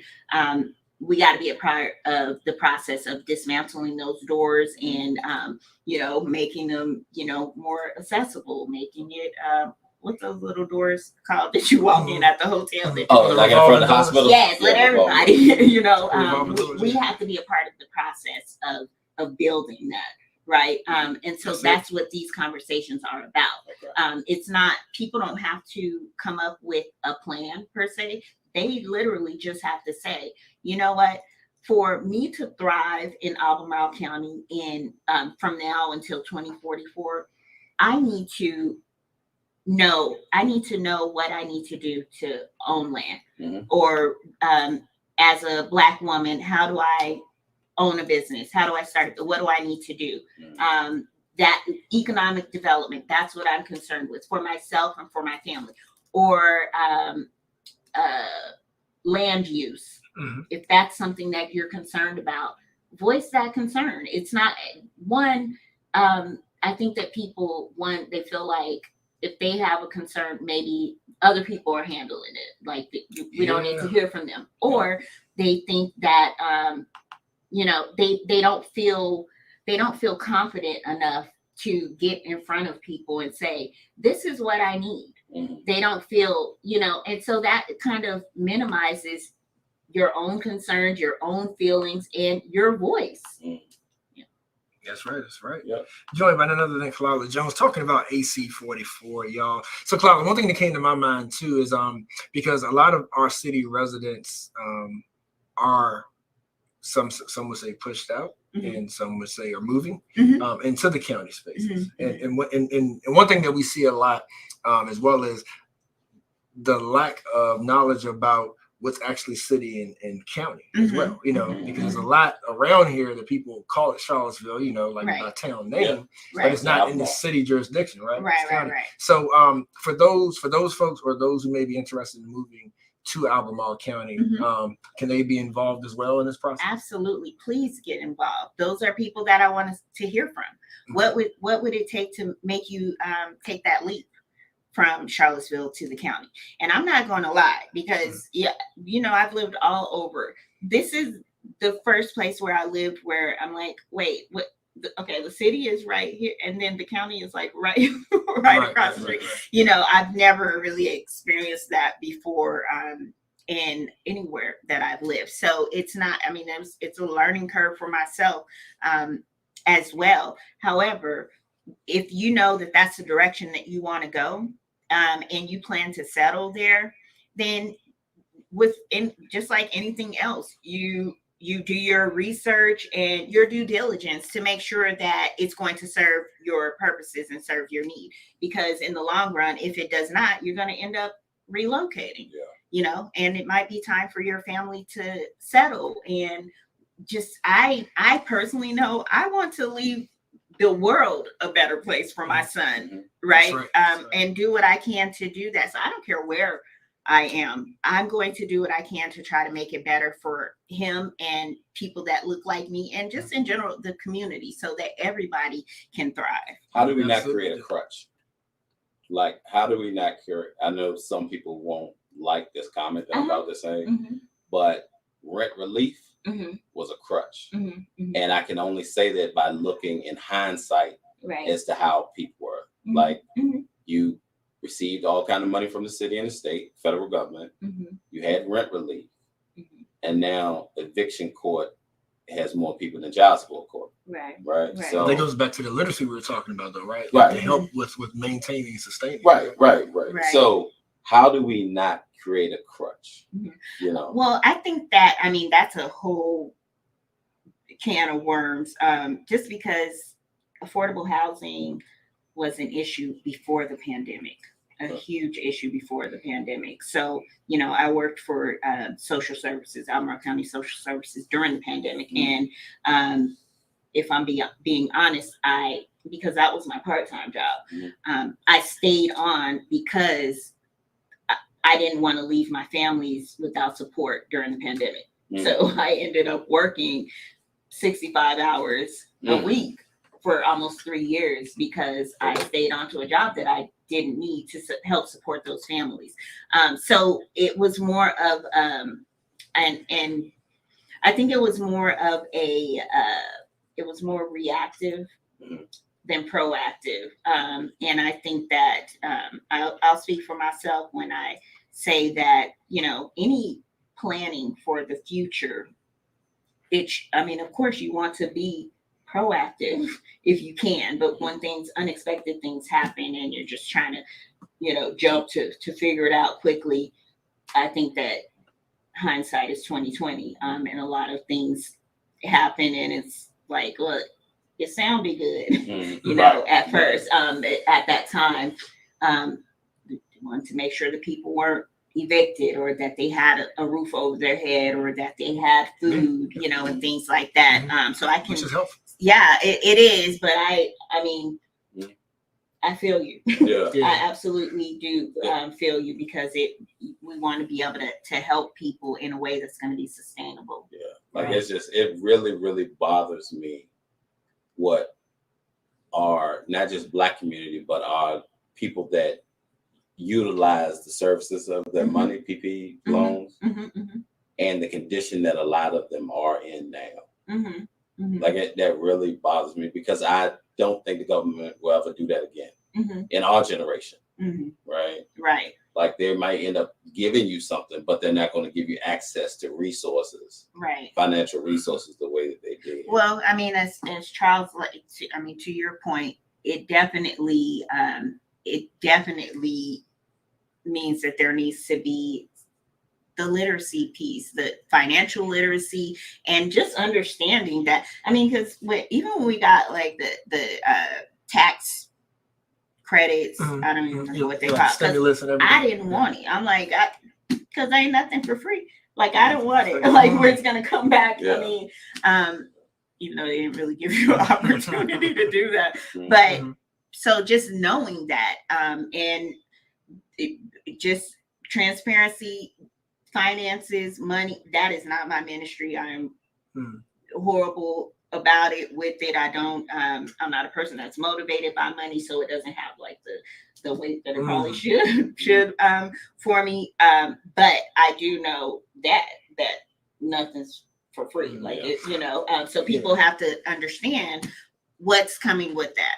Right. What's going to happen on the back end of this? Where is it going to potentially bite you? Like, you know, I think that's what I mean. I hear both of you saying is that, you know, we need to know. And the key thing to remember too is what the economy is intending to do too. Because Razor, while you're sitting there saying that how a lot of people seem worse off after that, you got to remember sometimes that, like, whether they're worse off or not wasn't even like the purpose. The purpose was stimulating the economy. The purpose is if I give these folks money, they may spend it on some foolishness, but it's going to stimulate my economy. You know what I'm saying? So it really depends on who's administering it and what's the purpose behind it. You know, I always look at it as just control.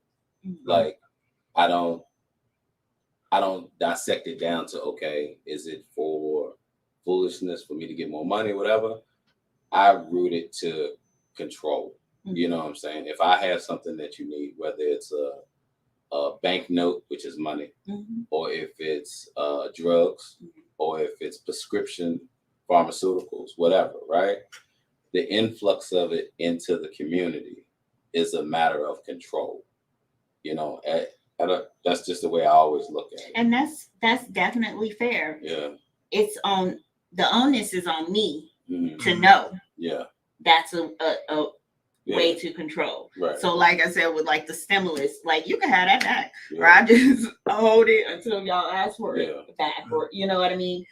But we have to understand that because it's not a free for all. You know what I mean? We have to understand that. And it's hard. It's hard when your light bill is already past due. Absolutely. It is hard to make those decisions, but it is, the onus is on us. Now, I would say it's working for human services, pretty much my entire life. I know that people sometimes they don't think about it because you got too much other stuff to think about, right? And so, but thinking from a place of abundance and sustainability for me is what I think would be ideal for me and my family. So whatever that looks like, if I feel like I'm gonna have to pay something back, or at some point something has to give. And for the landlords and whatnot, being told for 20 months or whatever you can't evict people. Yeah. They also are in a pandemic. That's right? Like, so they also need to be paid. So on the back end, when the moratorium ends, it's like, well, I got to get these people out, and I got to hike the rent for the next people. Yeah. It's a very vicious kind of cycle. That happens. That's why I never felt like they chose that they were stimulating the economy. You know what I'm saying? Because a lot of the people that were signing the bills to be able to pass this thing over were the people that were looking at, okay, who's going to foreclose? How can I get this? Who are we connected to the banks, right? So we always say, we playing checkers when they playing chess. And they have the money to sustain themselves. And in today's society, I know what y'all are saying about man, I'm in such a deficit. There is no, I know I'm biased with this, right? But there is no excuse to remain ignorant in today's society when 4-year-olds can grab a cell phone and tell you about absolutely. I can't go for that no more. And just playing the devil's advocate. Yeah.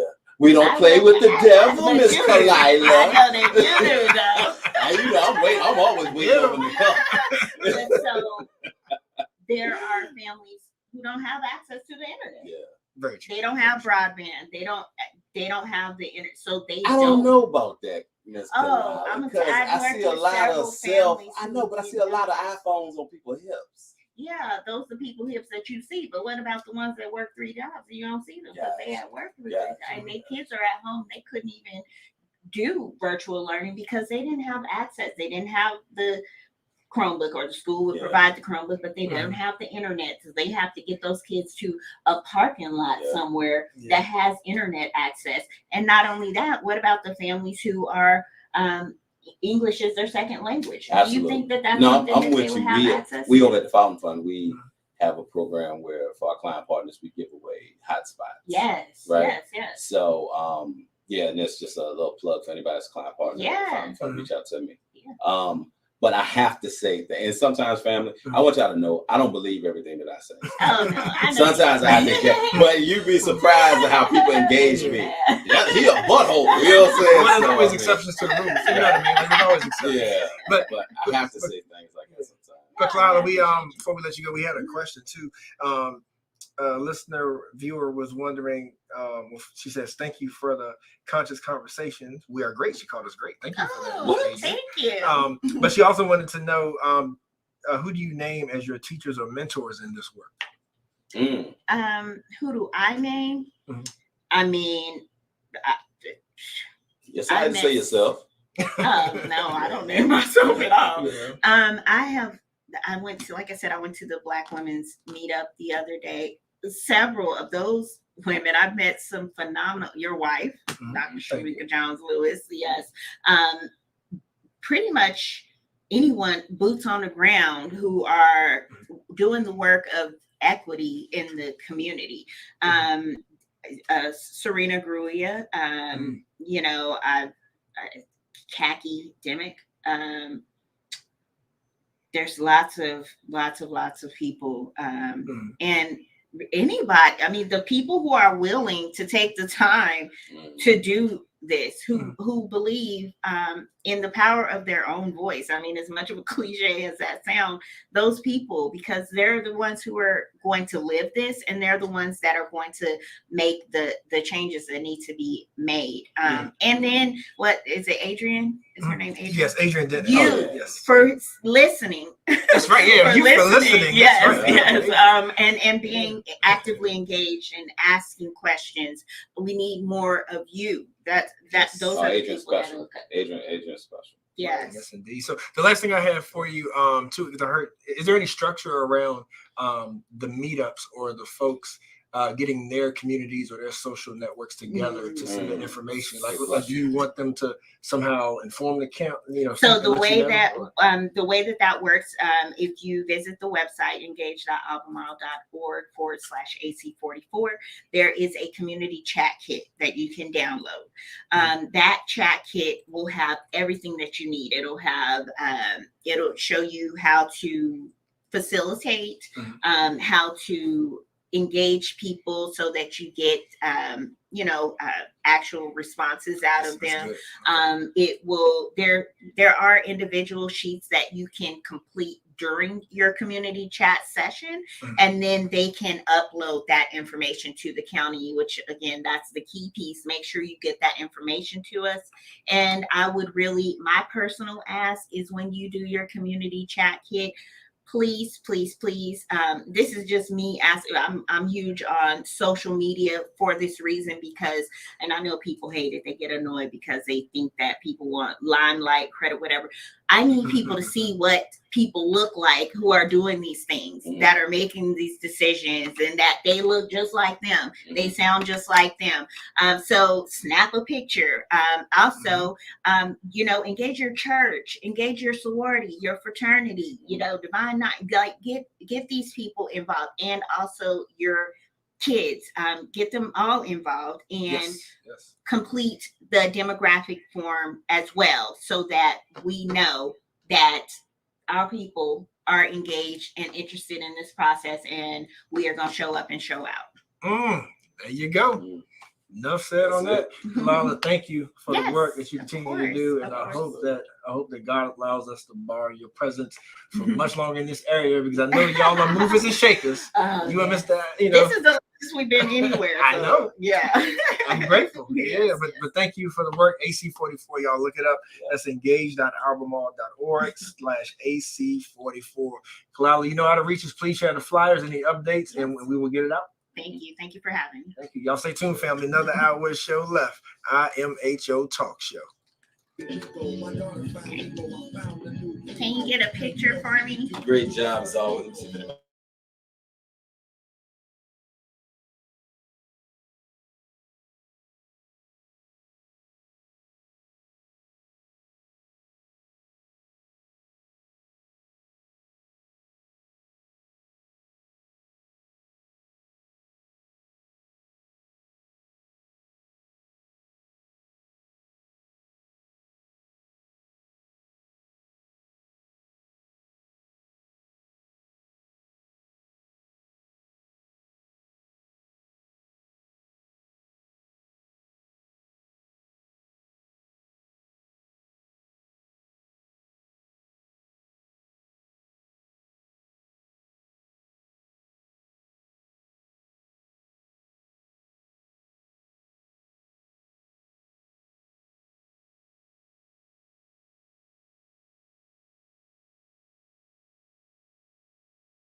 IMHO Talk Show.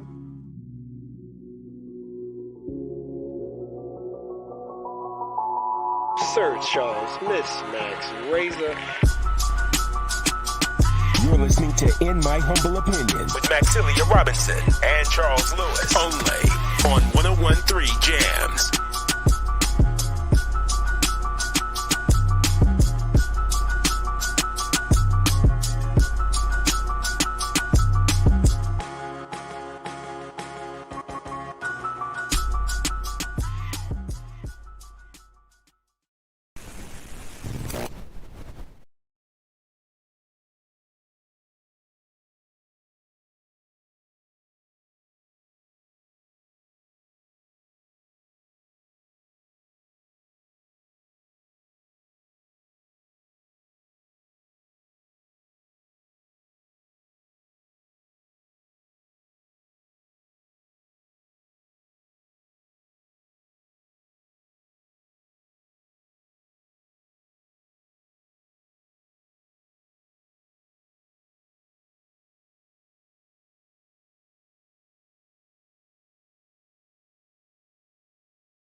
IMHO Talk Show.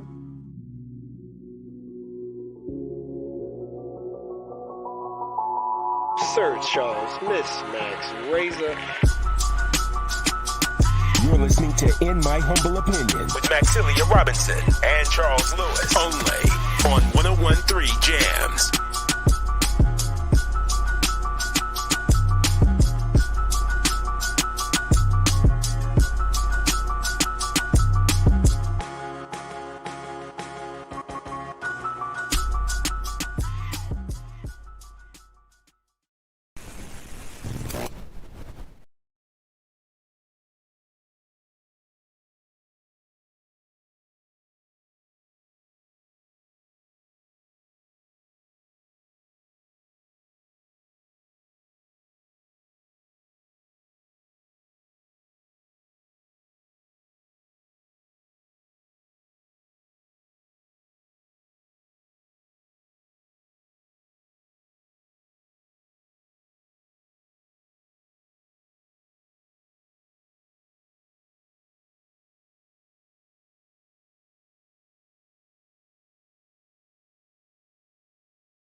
I just want everybody to know, and our guest that's waiting, none other than Miss Ashley Woodard, coming on with this great important information that blame Razor. Razor would not let me fade the music, Ashley. You can't cut dirty.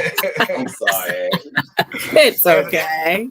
Like, I don't know if you can hear it, Miss Ashley, but we had Mariah Carey's Fantasy, the Bad Boy remix for the Old Dirty. You know, he said me and Mariah go back like babies and pacifiers. Razor said, I would get mad if you faded before Dirty. You can't cut Dirty. Right, exactly. The classic. Classic.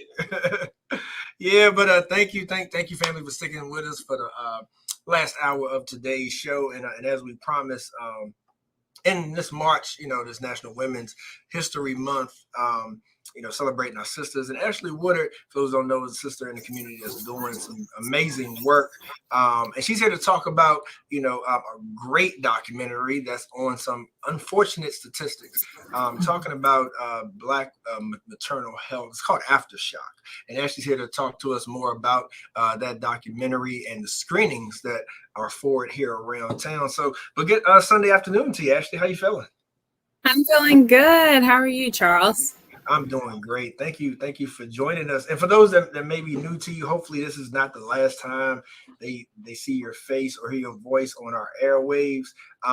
So let folks know, kind of who you are and what you're doing for Charlottesville right now. Yeah, thank you. And thank you for having me on your show today. So my name is Ashley Woodard. I am the Director of Diversity Programs and Strategic Partnerships for the School of Medicine's Office of Diversity, Equity, and Inclusion. Awesome. Good stuff. And so again, Aftershock. I know a lot of folks haven't seen this yet, maybe haven't heard of it. So give us sort of the backstory on this documentary and how it came to be and your involvement with the screenings. Yeah, so this documentary centers two men who lost their partners during childbirth. Their partners' names are Shamani Gibson and Amber Rose. Again, Shamani Gibson and Amber Rose. These two individuals lost their partners about a year apart and then found each other and basically have been on a crusade to talk about the maternal mortality rates within our country, specifically Black women.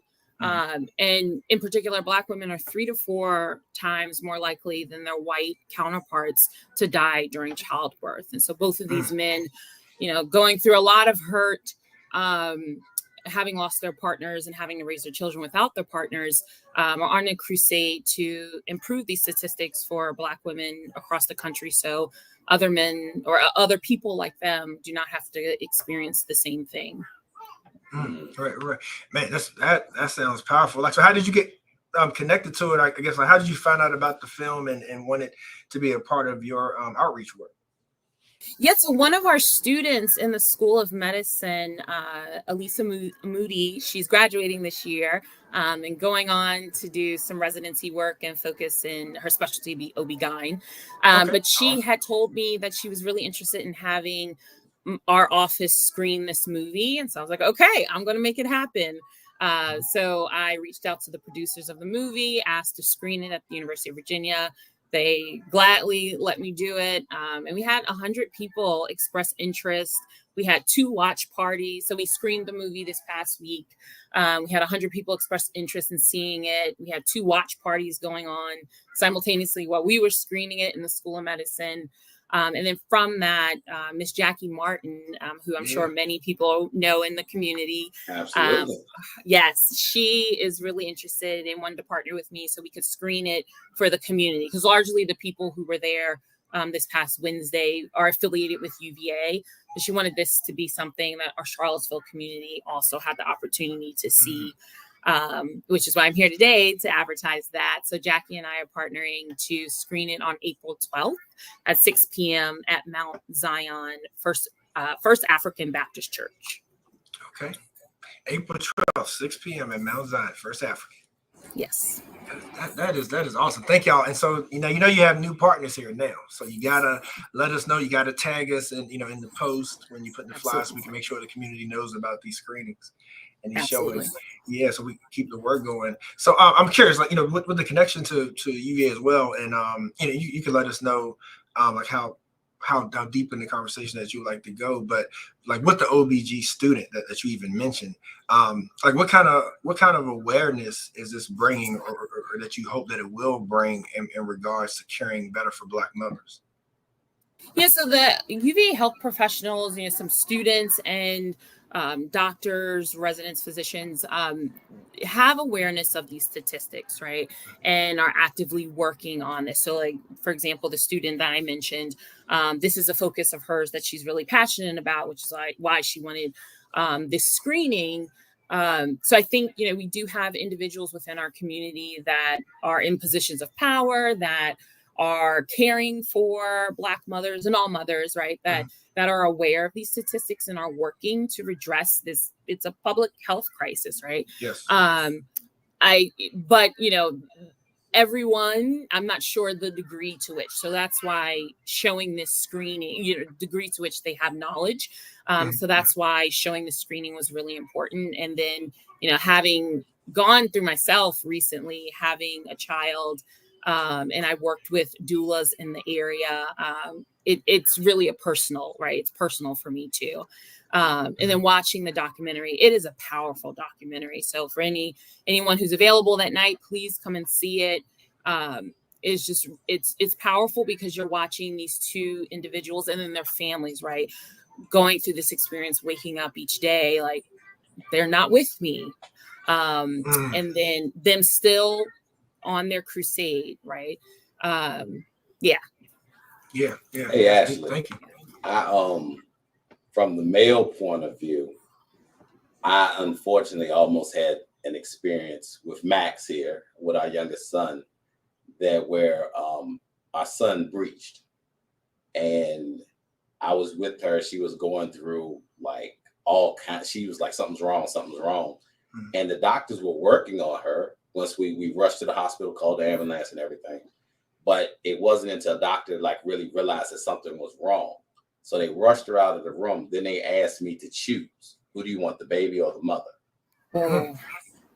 And I was stuck.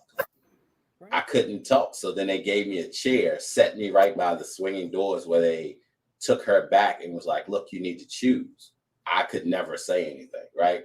I couldn't make the choice. So they forgot all about me, rightfully so, because they had to work on those two. And they had to medicate her up so fast that when my son was C-section from her, that he was like pretty much in a comatose state with his eyes stuck open for hours, right? So it wasn't until they let me in the room, I went to touch him and he grabbed my finger, even though he couldn't blink or anything. So then when I went back to check on her, she was sore and, everything that she went through. But I wouldn't wish that on my worst enemy, for somebody to tell you to choose between, your wife and your child. Which one do you want to live? Yeah. Like that was a rough one, so. That's an impossible choice to have to make. Yeah. I don't see how some people choose. Right. And unfortunately, that's happening way too often. Like mine, my experience, it didn't go to the extent of such like a harsh question, but definitely was faced, like with an emergency. Yeah. Like that had to be dealt with. But yeah, wow. I mean, it's like, and unfortunately, Ashley, a lot of times, whether you hear it from superstars such as like a Serena Williams, or you hear, unfortunately, Ray's and I, had someone that we know of right in our hometown who passed away recently, through some of the circumstances. Like what I hear, folks saying too is like Black women a lot of times get looked at as being strong enough, so to speak. You know what I mean? Yeah, like somehow the tolerance level is more to where, as that being a reason, as to why the same level of care, isn't administered. Like, but I'm curious, like, are you all getting any feedback? Did you get any feedback from the previous? Like, is there a discussion, that happens at the screenings as well? Yes, so we did. We had a lot of feedback during the screening. We had individuals sharing their own personal stories. And then we had some individuals having small group conversations after we finished the screening. And we will have a panel presentation for the UVA community and hoping to open this up for a panel presentation later on in April, where we'll have healthcare professionals from Centera, from UVA, some UVA School of Medicine students, and then organization that's near and dear to my heart because I worked with them, and they're just doing really great work around this issue in Charlottesville, the Birth Sisters of Charlottesville. So they're one of their co-founders, Miss Lisa Brown, will be on that panel to talk about the work, all these individuals are doing within Charlottesville to help redress, again, this public health crisis. And again, a plug for the Birth Sisters of Charlottesville. So this is for those that don't know about this organization, it's a women of color doula collective within the community, and they service individuals outside of Charlottesville, but this is where they're based, and they are by your side. At whatever point you're introduced to a doula, they are there for you to be your advocate. The doctors, I had a good experience at UVA, and I know that's an individual story. And I also knew these statistics while I was pregnant last year. And I wanted someone there. My partner was there. I had family involved. But I also wanted someone there that their sole purpose, right? They have no stake in this other than, Ashley, what do you need? Let's create a birth plan. Let's make sure everything you need happens. And then I'm communicating with you with the healthcare professionals that are coming in and out of your room. And I'm sure both of you going through this with your partners, how many nurses and doctors are in and out of the room, right? It's like overwhelming. But having Lisa was my doula, having her there as my advocate along the way was so fantastic. It was a great experience for me. So for any birthing people out there, please check out that organization. They're doing great work. And for anyone interested in donating, please donate to their cause. I don't know if you can answer this or not, but because the healthcare system has been so slighted to women of color for so long, is it almost essential to have an advocate in the room? Personally, I would say yes. Yeah. For anyone, right? Because, I mentioned specifically Black women 3 to 4 times more likely to die during childbirth. But in general, in the US, maternal mortality, we are the highest developed nation with more, around maternal mortality. So I think for anyone, it is important. Again, there's so many healthcare professionals coming in and out of your room. I hope, right, they're doing their best. Well, let's dig into that a little bit, Ashley. Yeah, okay. Let's dig into that a little bit. Here come the trouble. So, if by what you just said, African-American women are 3 to 4 more times likely to die as a whole, right, across the world? That's in this country. And this is just specific to the United States. So, so the problem being as much as we're getting more technologically advanced in medicine, it sounds like the mindset of the teachers teaching the next generation of people is still the same because we're dealing with the same problem. And that the advocacy seems to be coming from within to us to say, look, stop killing us. You know what I'm saying? Or stop thinking that we can withstand more pain than somebody else, right? Which is really a slave mindset, that we could withstand more. So what do you do when the people that you rely on are the same people that's causing you the harm? Wow, that's a great No, question. You don't have to. I don't have the answer. Yeah. There you go. A piece of it though is education, right? And then that's where the office I work for, where we come in the importance of this documentary, especially having so many healthcare professionals, nurses and doctors, right, that are at the front line, right? That are important, very, very important, right?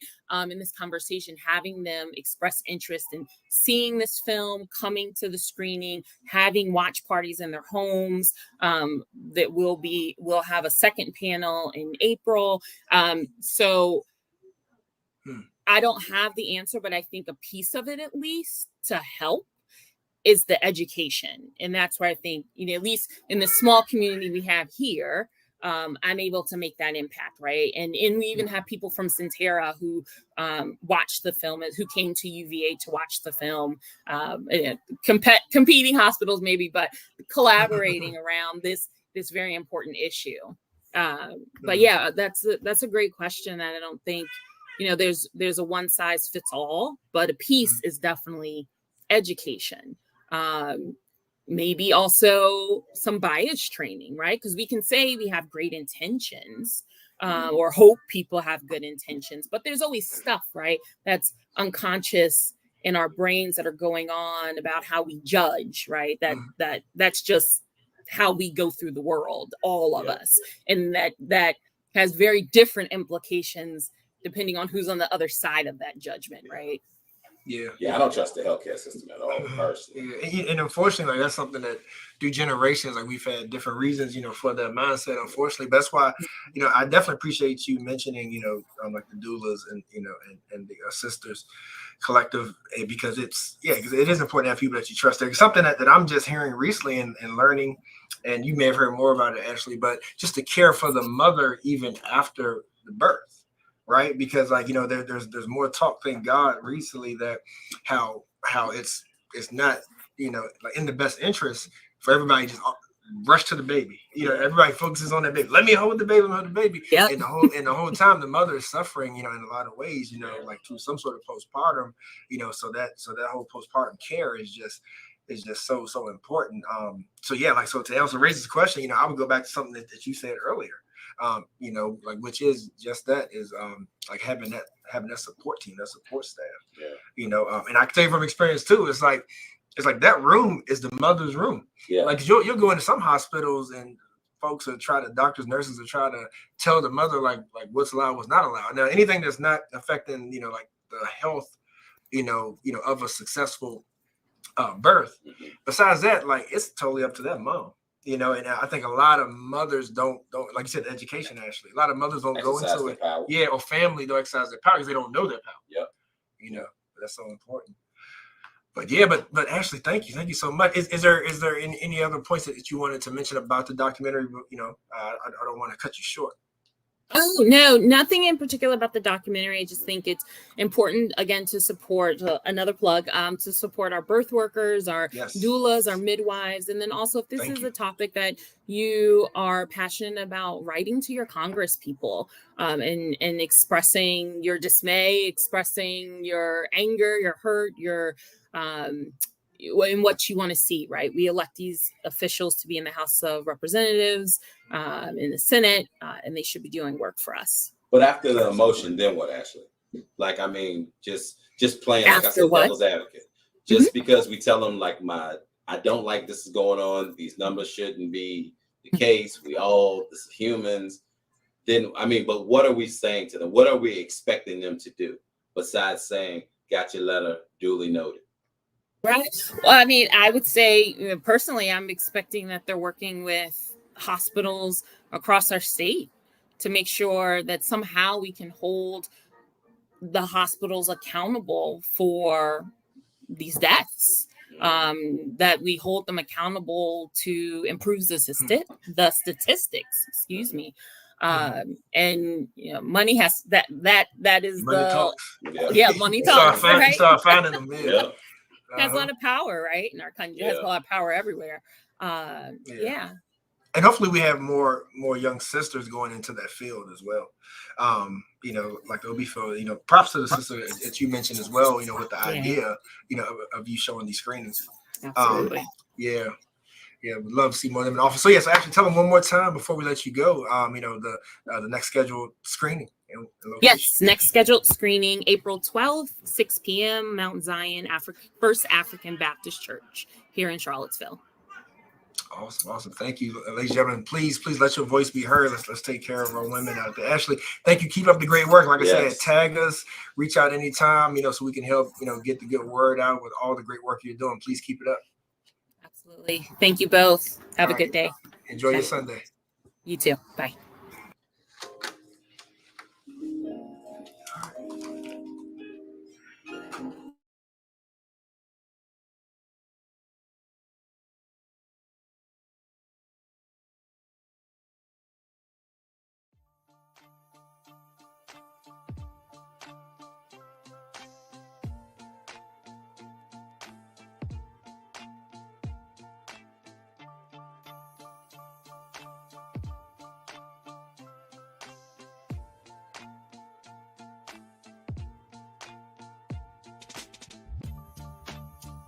We live in a society in which structural racism is a very real thing. We are all dealing with that in every aspect of our lives, and the media is a reflection of our community. Historically, black people have been portrayed a certain way in the media to justify normative assumptions around political and social issues. More black people behind the cameras, in front of the cameras, more producers, more people of color producing, so they can go and get the content that's needed so they can highlight our attributes. I've been in this industry for 15 years, and I've seen firsthand how our voices just aren't heard. Even if you're in the newsroom, sometimes you get completely ignored and stereotypes are allowed to perpetuate. And one thing we want to do is combat that and also bring information to people so they can be as informed as possible when choices are made in this city, so they can do whatever they can to get their voices heard.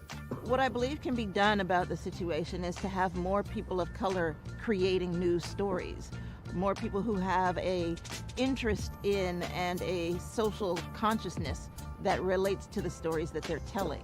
Charlottesville Tomorrow looks at these issues. We can present them on IMHO.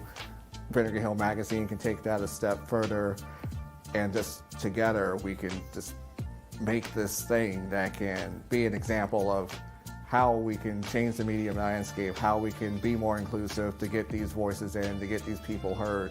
That's just one thing that doesn't happen in so many places, and it's a shame. We think we live in a society that's very progressive, and we're talking about equity and diversity and inclusion and all these things. Still, the way that black people, and I would say, and I would argue, especially black men, are portrayed by the media is incredibly dangerous, and you've seen the sort of tangible violence that it's led to over the past year. The community can support the SIM project by first and foremost giving us an opportunity. We understand that it can be difficult to give trust right now, especially considering the current social and political environment. But this project will only be as successful as the community allows it to be. And so we ask you to give us the opportunity to do the work, critique the work, and make sure that we stay aligned with the vision. Another way that the community can get behind the SIM project is through engagement. We want to hear from you. We want to know what you're talking about. We want to put your stories out there. And so whether it's reading the articles written by Charlottesville Tomorrow or Vinegar Hill Magazine, or tuning in to In My Humble Opinion on Sundays on 101.3 Jams from noon to 3 p.m., either way, we want you engaged. We want you to be part of this. The community can also support the SIM project through funding. To learn more about how to support SIM, you can visit our website. Thank you for your support.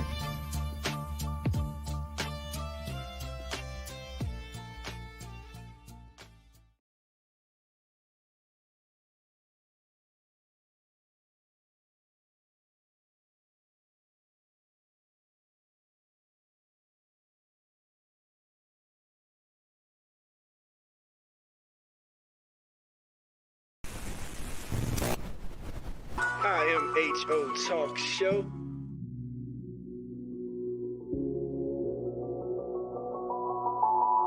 Sir Charles, Miss Max, Razor. You're listening to In My Humble Opinion with Maxilia Robinson and Charles Lewis, only on 101.3 Jams.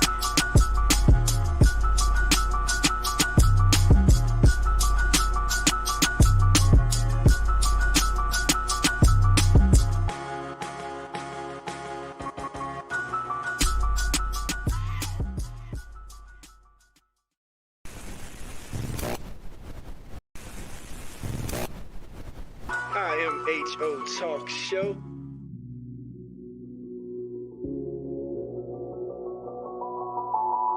Sir Charles, Miss Max, Razor. You're listening to In My Humble Opinion with Maxilia Robinson and Charles Lewis, only on 101.3 Jams.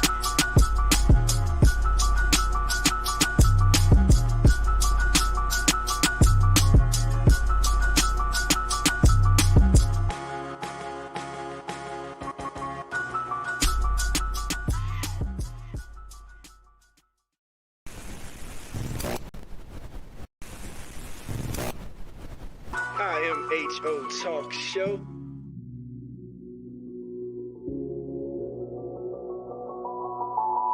Sir Charles, Miss Max, Razor. You're listening to In My Humble Opinion with Maxilia Robinson and Charles Lewis, only on 101.3 Jams.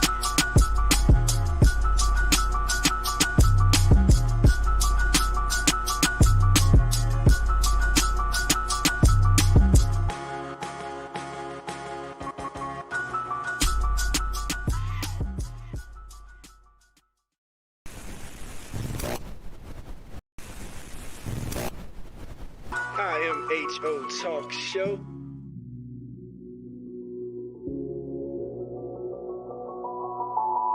Sir Charles, Miss Max, Razor. You're listening to In My Humble Opinion with Maxilia Robinson and Charles Lewis, only on 101.3 Jams.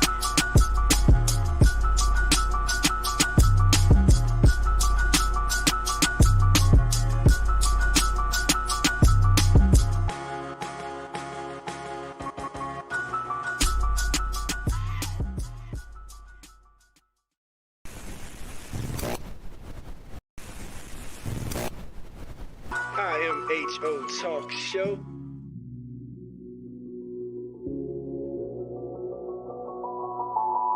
Sir Charles, Miss Max, Razor. You're listening to In My Humble Opinion with Maxilia Robinson and Charles Lewis, only on 101.3 Jams.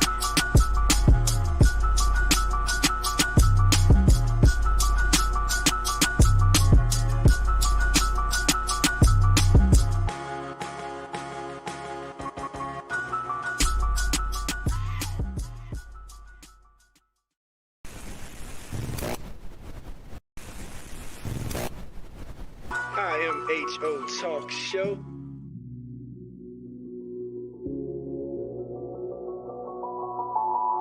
Sir Charles, Miss Max, Razor.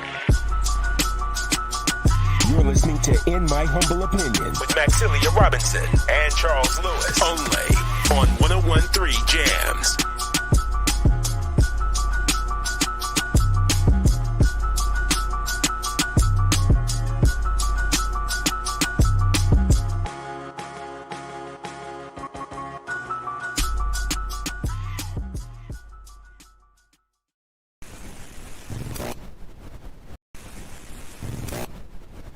IMHO Talk Show.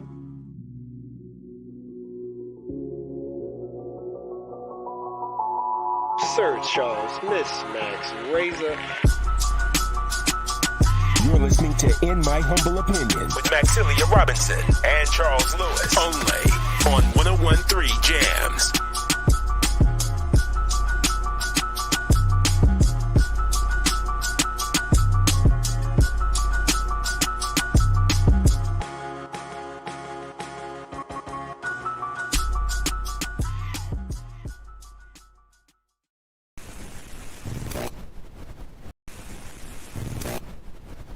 IMHO Talk Show.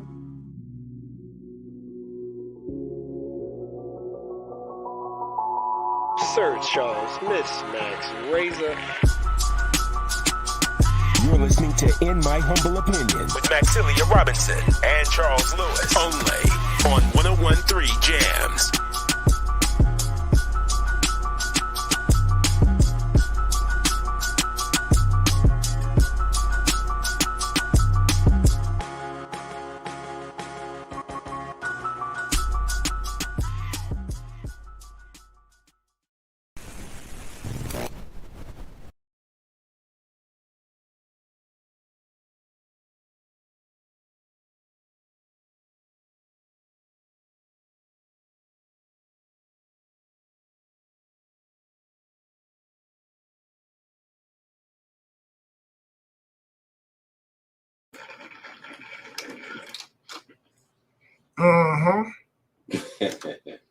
Oh, greatness for the people. Yes, sir. We're talking Nice about song. greatness. Yeah. Nice song. Yes, indeed. Much blessings, man. Much blessings.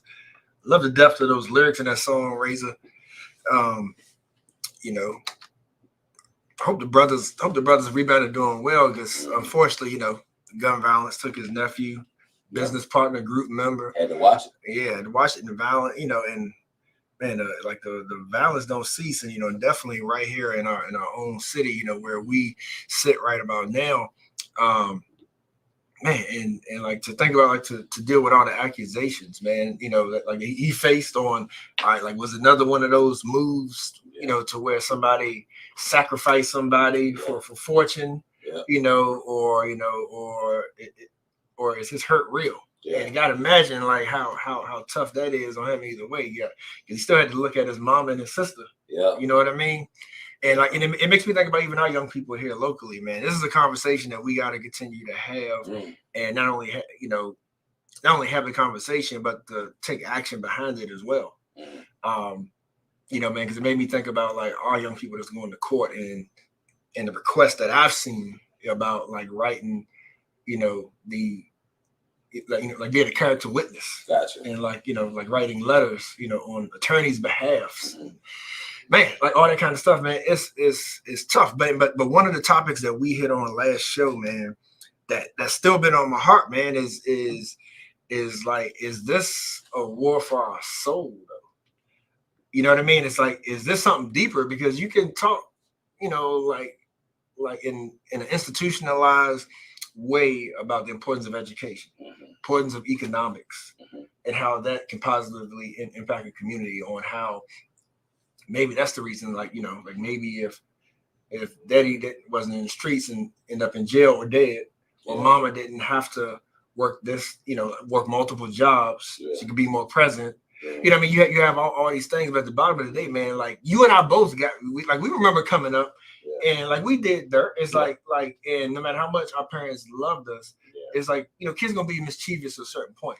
But we both also can point to like, there was a certain culture of community that still checked us. And then when we got out on our own, then we made our own bad decisions. But when you out on your own, that's your fault, right? But when it comes to like how we treating each other, man, and like how we raising our kids, like something as simple as understanding that it comes from a place of love when somebody else check our kids.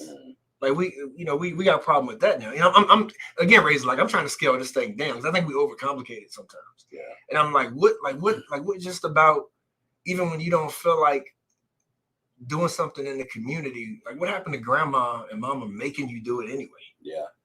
And trust me, dude, I'm speaking from first experience because I got some mouthy kids. Yeah. They mouthy as all get out.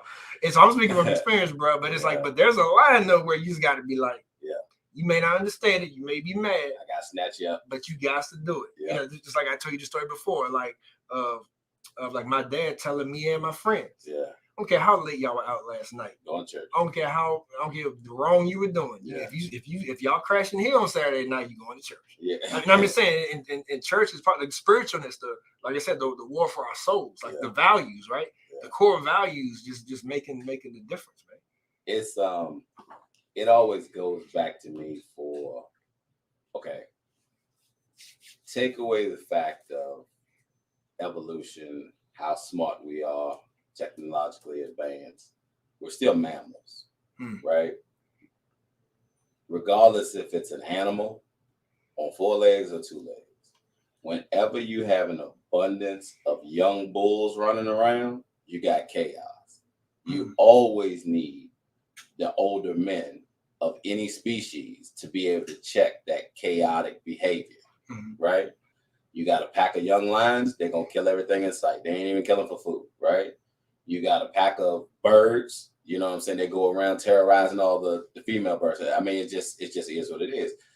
The absence of males, the male presence, right? Like the active male presence, not the ones grown up trying to hang out and act like young kids. And other kids said that to me in Charlottesville High School. What do I do when I got older guys that's already graduated out there hanging out with me? How am I supposed to respond to a situation like that? Right? We don't do a good job of discipleship in the male community to be able to check somebody. You know, like we don't. And a lot of that comes down to the way the system has been organized to take the power away from. When you take the ability for a man to be able to check his own child, his own flesh and blood, you've hindered him. You know what I'm saying? You put a crutch on him mentally, right? Because I've seen the steam come out of somebody when their child talks trash back to them because they can hide behind the female presence in the house. I've seen the way a man feels about himself when somebody said, man, oh, you bad, but you can't take care of your kids. You know what I'm saying? Mm-hmm. Like, I've seen that steam come out of the toughest of men, right? So now you got a man walking around who's trying to avoid conflict when it comes to children of any sort. You know? That's deep. Yeah. So, That's I mean, and it's a real one because, okay, so now my relationship doesn't work with the mother of my kids. So I go out here and I develop another relationship where I'm taking care of another man's kids, but I can't really discipline them because they're not my kids, right? So you literally have no power. All you're doing, so you give information, but when that child, male, female, whatever, starts to get out of hand, you have no power. So now you got children raising children. And as strong as some of these women are, they're not meant to be the ones that check the children when things get bad. Let me ask you a question. Okay, I strongly think they are. Right. No, I feel you. I feel like, and I think everybody get the context of it too. It's like, it's like when you're talking about male or man or father. Yeah. Like that father, represents father. something. That's the best way to say it. Yeah, father, right? Like, you know, like that does like that embodies something. Yeah. You know, that's particular. Just like woman, mother. Yeah. You know, embodies something in particular. Absolutely. You know what I mean? So like they both have jobs to do. Yeah. You know. Yeah. But let me ask you something though. You remember the scripture, the poor will always be among you? Yeah. Remember Jesus said that? Yeah. All right, so when I say that, like, what's your first thoughts? Like, how do you interpret that? The poor will always be among you. They will be there, but they should not be in control. What you mean? All right, let's say the thieves are always going to be around, but the society doesn't get out of whack until the thieves are making the decisions for the community. The poor should always be among you. The people that need help should always be there. Right. But if they are the dominant force in that place, you got chaos. Because their method of survival is going to kick in. And anytime that everybody is living on survival techniques, you have no choice but to have chaos. I got you. And the reason that thing's been resonating with me again, you know, since I made the comments last show, is like it's a very fine line. It's a thin line. Like when you think about, okay, like we need all these social structures to make sure that people have opportunity, have hope. Absolutely. You know, because one thing that I hear a lot is about, man, it's like the kids don't have anything to look forward to. Like there's no hope anymore. You know what I mean? And so I get the structural piece, but then it still winds back to, okay, what about the core values? Because without spirituality, it's like then there's no rules. Right. And it don't matter where I send you. And I mean, like, I even remember the street having rules. I don't even know if the street had rules anymore. Street ain't. You know what I mean? I mean, like, when we came up, at least was like a street code. Dude, I remember multiple times. There being OGs in the community being like, yo, what are y'all doing here? Yeah. Like, what are you doing? Man, get home, man. Like, you should be doing blah, blah, blah. Like, does that happen anymore? Like, is everybody trying to get all the kids, you know what I mean, like, be a part of the game? Or are they be like, yo, like, you got talent. Or like, yo, you gifted. Yeah. Take your butt home. You got no reason to be out here. Yeah. And that's even, if you go back in our day, right? They might have been a wino, but they were something back when they were younger, right? So people can remember when, right? You can't live on that for the rest of your life, but at least they had something that said, in his day, he was XYZ. You don't have that now, right? So when you had the mass incarceration and then people come back home, you know, people don't understand a lot of times that when you get locked up at a young age and you do 5, 10, 15 years, your mental state for the area that you come back to, you come back to the same age that you left. Yeah. Now, but you're coming back to a place that's unfamiliar because it has changed. Right? So now you're learning just like the children that you love that you're supposed to be protecting and right? Yeah. So and then don't forget about the survivor's guilt. Right. Because I personally had to deal with that a lot because when you have a couple of friends who were locked up as soon as y'all became young adults and you ain't seen them until you were grown with a family and a career. And like you said, hang out there with them. Trying to make sure they know you got their back. If you need anything, I'm here for you. Like, survivor's guilt is something that I didn't realize was there until I got older. You know, like you seen Creed 3? Yeah, of course. Yeah, like survivor's guilt, right? Yep. Like, I mean, that was pretty much the storyline. Yeah. You know, Jay Morant. Yeah, bruh. Yeah. We see it all the time in our community. I'm sure other communities have it too, but we have it especially, and we don't have a positive way to deal with it. talking about, and I love the organizations that give us, our community, outlets to be able to talk, right? But just like I asked the young lady, after we talk, then what?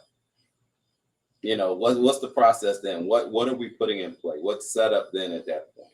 Because after I get rid of my feelings, oh yeah, I feel better. But nobody's teaching me how to actively improve my situation. So if the person was selling drugs, right? I've had friends that come to me and say, look, man, I'm out here trying. I can't be out here with nothing. Yeah. I want to be out here for my kids, but I can't walk around. And that's because, you know, you want your kids to look up to you in some form or fashion. Absolutely. When you come home to nothing, yeah, you know, and guilt kicks in too. Yeah, you know what I mean. Absolutely. Like, and then unfortunately, like it's a domino effect after that. You know, like that pendulum of like feeling the guilt for not doing something right. A lot of times, like forces your psyche into a zone of well, I might as well do it wrong again. Yeah. You know what I mean? And that's a dangerous place to be. Yeah, because you've given up. Yeah. But you know, back to my point though, the reason that's such a fine line because it's like you never want to give up, never want to throw the towel in. Like I said, like everybody is needed. You know, as we say all the time, like there's no big eyes, little U's, no matter how small you think your work may be. Don't let nobody down there. Like I hate when activism turns into criticism. Because you got so many friends, you know what I'm talking about. Yeah, you got so many people who think that their way is right. Or if you ain't doing it the way they doing it, then you ain't doing enough. And they try to put you on blast. Like, yo, everybody plays a part. That comes like from the people body, right? Yeah, the body. My man. But that comes in play for people who never really controlled anything either, right? So then when they catch an ear, catch a look, catch a couple likes, whatever, catch a couple attaboys, attagirls, then they feel like they have to at that point.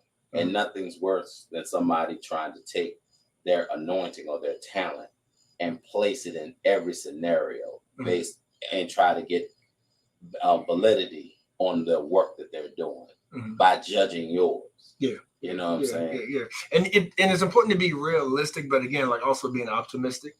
Definitely don't want to be pessimistic, but it's like because they're like I don't think we're ever gonna see a time, you know, like until like heaven, like literal heaven, is when there will be no violence. And I mentioned that scripture, like where there'll be no poverty. Like I'm saying zero. You know what I mean? Yeah. So it's like we gotta just keep things in perspective, like where you constantly want to help, but you can't be deterred like when you see things that's still negative and being like, oh well, like I guess what we doing ain't working. Like if you helping somebody, it's working. And death is a part of life. Yeah. You know what I'm saying? Struggle is a part of life. You have to have one in order to have the other. Yeah. You know what I'm saying? Yin and yang. Yeah, yin and yang. Yeah. And so I mean, if somebody kills somebody out here in the street and we say, oh man, that's terrible. But then on the news it comes across that they executed somebody in jail. Death is death, murder is murder. Right? When that judge sentenced somebody to 70 years for something somebody else got 6 months for or work release, that's murder. Yeah. You know what I'm saying? So, I mean, we tend to look at those situations differently depending on who it's coming from. Yeah. And Karen, thank you for sharing your story also about your teenage grandson. Definitely appreciate it, man. But Razor, man, I want to get to a song though before we're going to make sure we have enough time. Absolutely, man. Yeah, man. But thank everybody for listening. Like we try to be positive. Thanks to Giles. Thanks to Khalilah. Ashley, y'all remember Mount Zion. Look it up. Aftershock documentary, April 16th. And then AC 44, Albemarle County's comprehensive plan. Much more coming, like we said with Giles from Seville Inclusive Media. Y'all let us know. Y'all, it's about you. Like Razor said, thank you to the fans. It's about that first person. It's about you, man. But yeah, one of my favorite songs right now, a song by YG called Alone. Like it's definitely about Mr. G. I want to play that as we close, man. And let's take care of each other, man. Like that's why the golden rule is treat your neighbor as yourself, man. And all the commandments are summed up in love. It's all about love, man. Like, you know, if we love each other as we love ourselves, man, then like that's the world's ills. That's why we say the core values, like spirituality, man. Like we're at a war for our soul right now. Yeah. So Seville, love y'all. Till next time, IMHO Talk Show. You know where to find the Sir Charles Razor. Peace. In the words of A.A. Rock.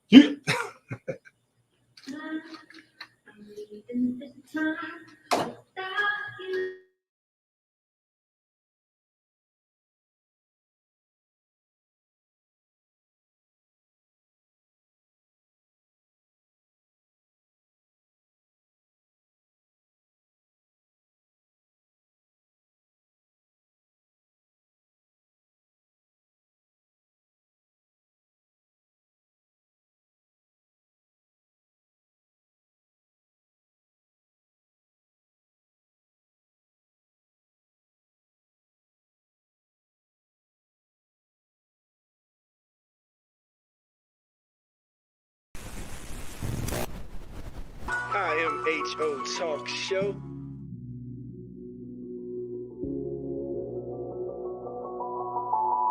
Sir Charles, Miss Max Razor. You're listening to In My Humble Opinion with Maxilia Robinson and Charles Lewis. Only on 101.3 Jams.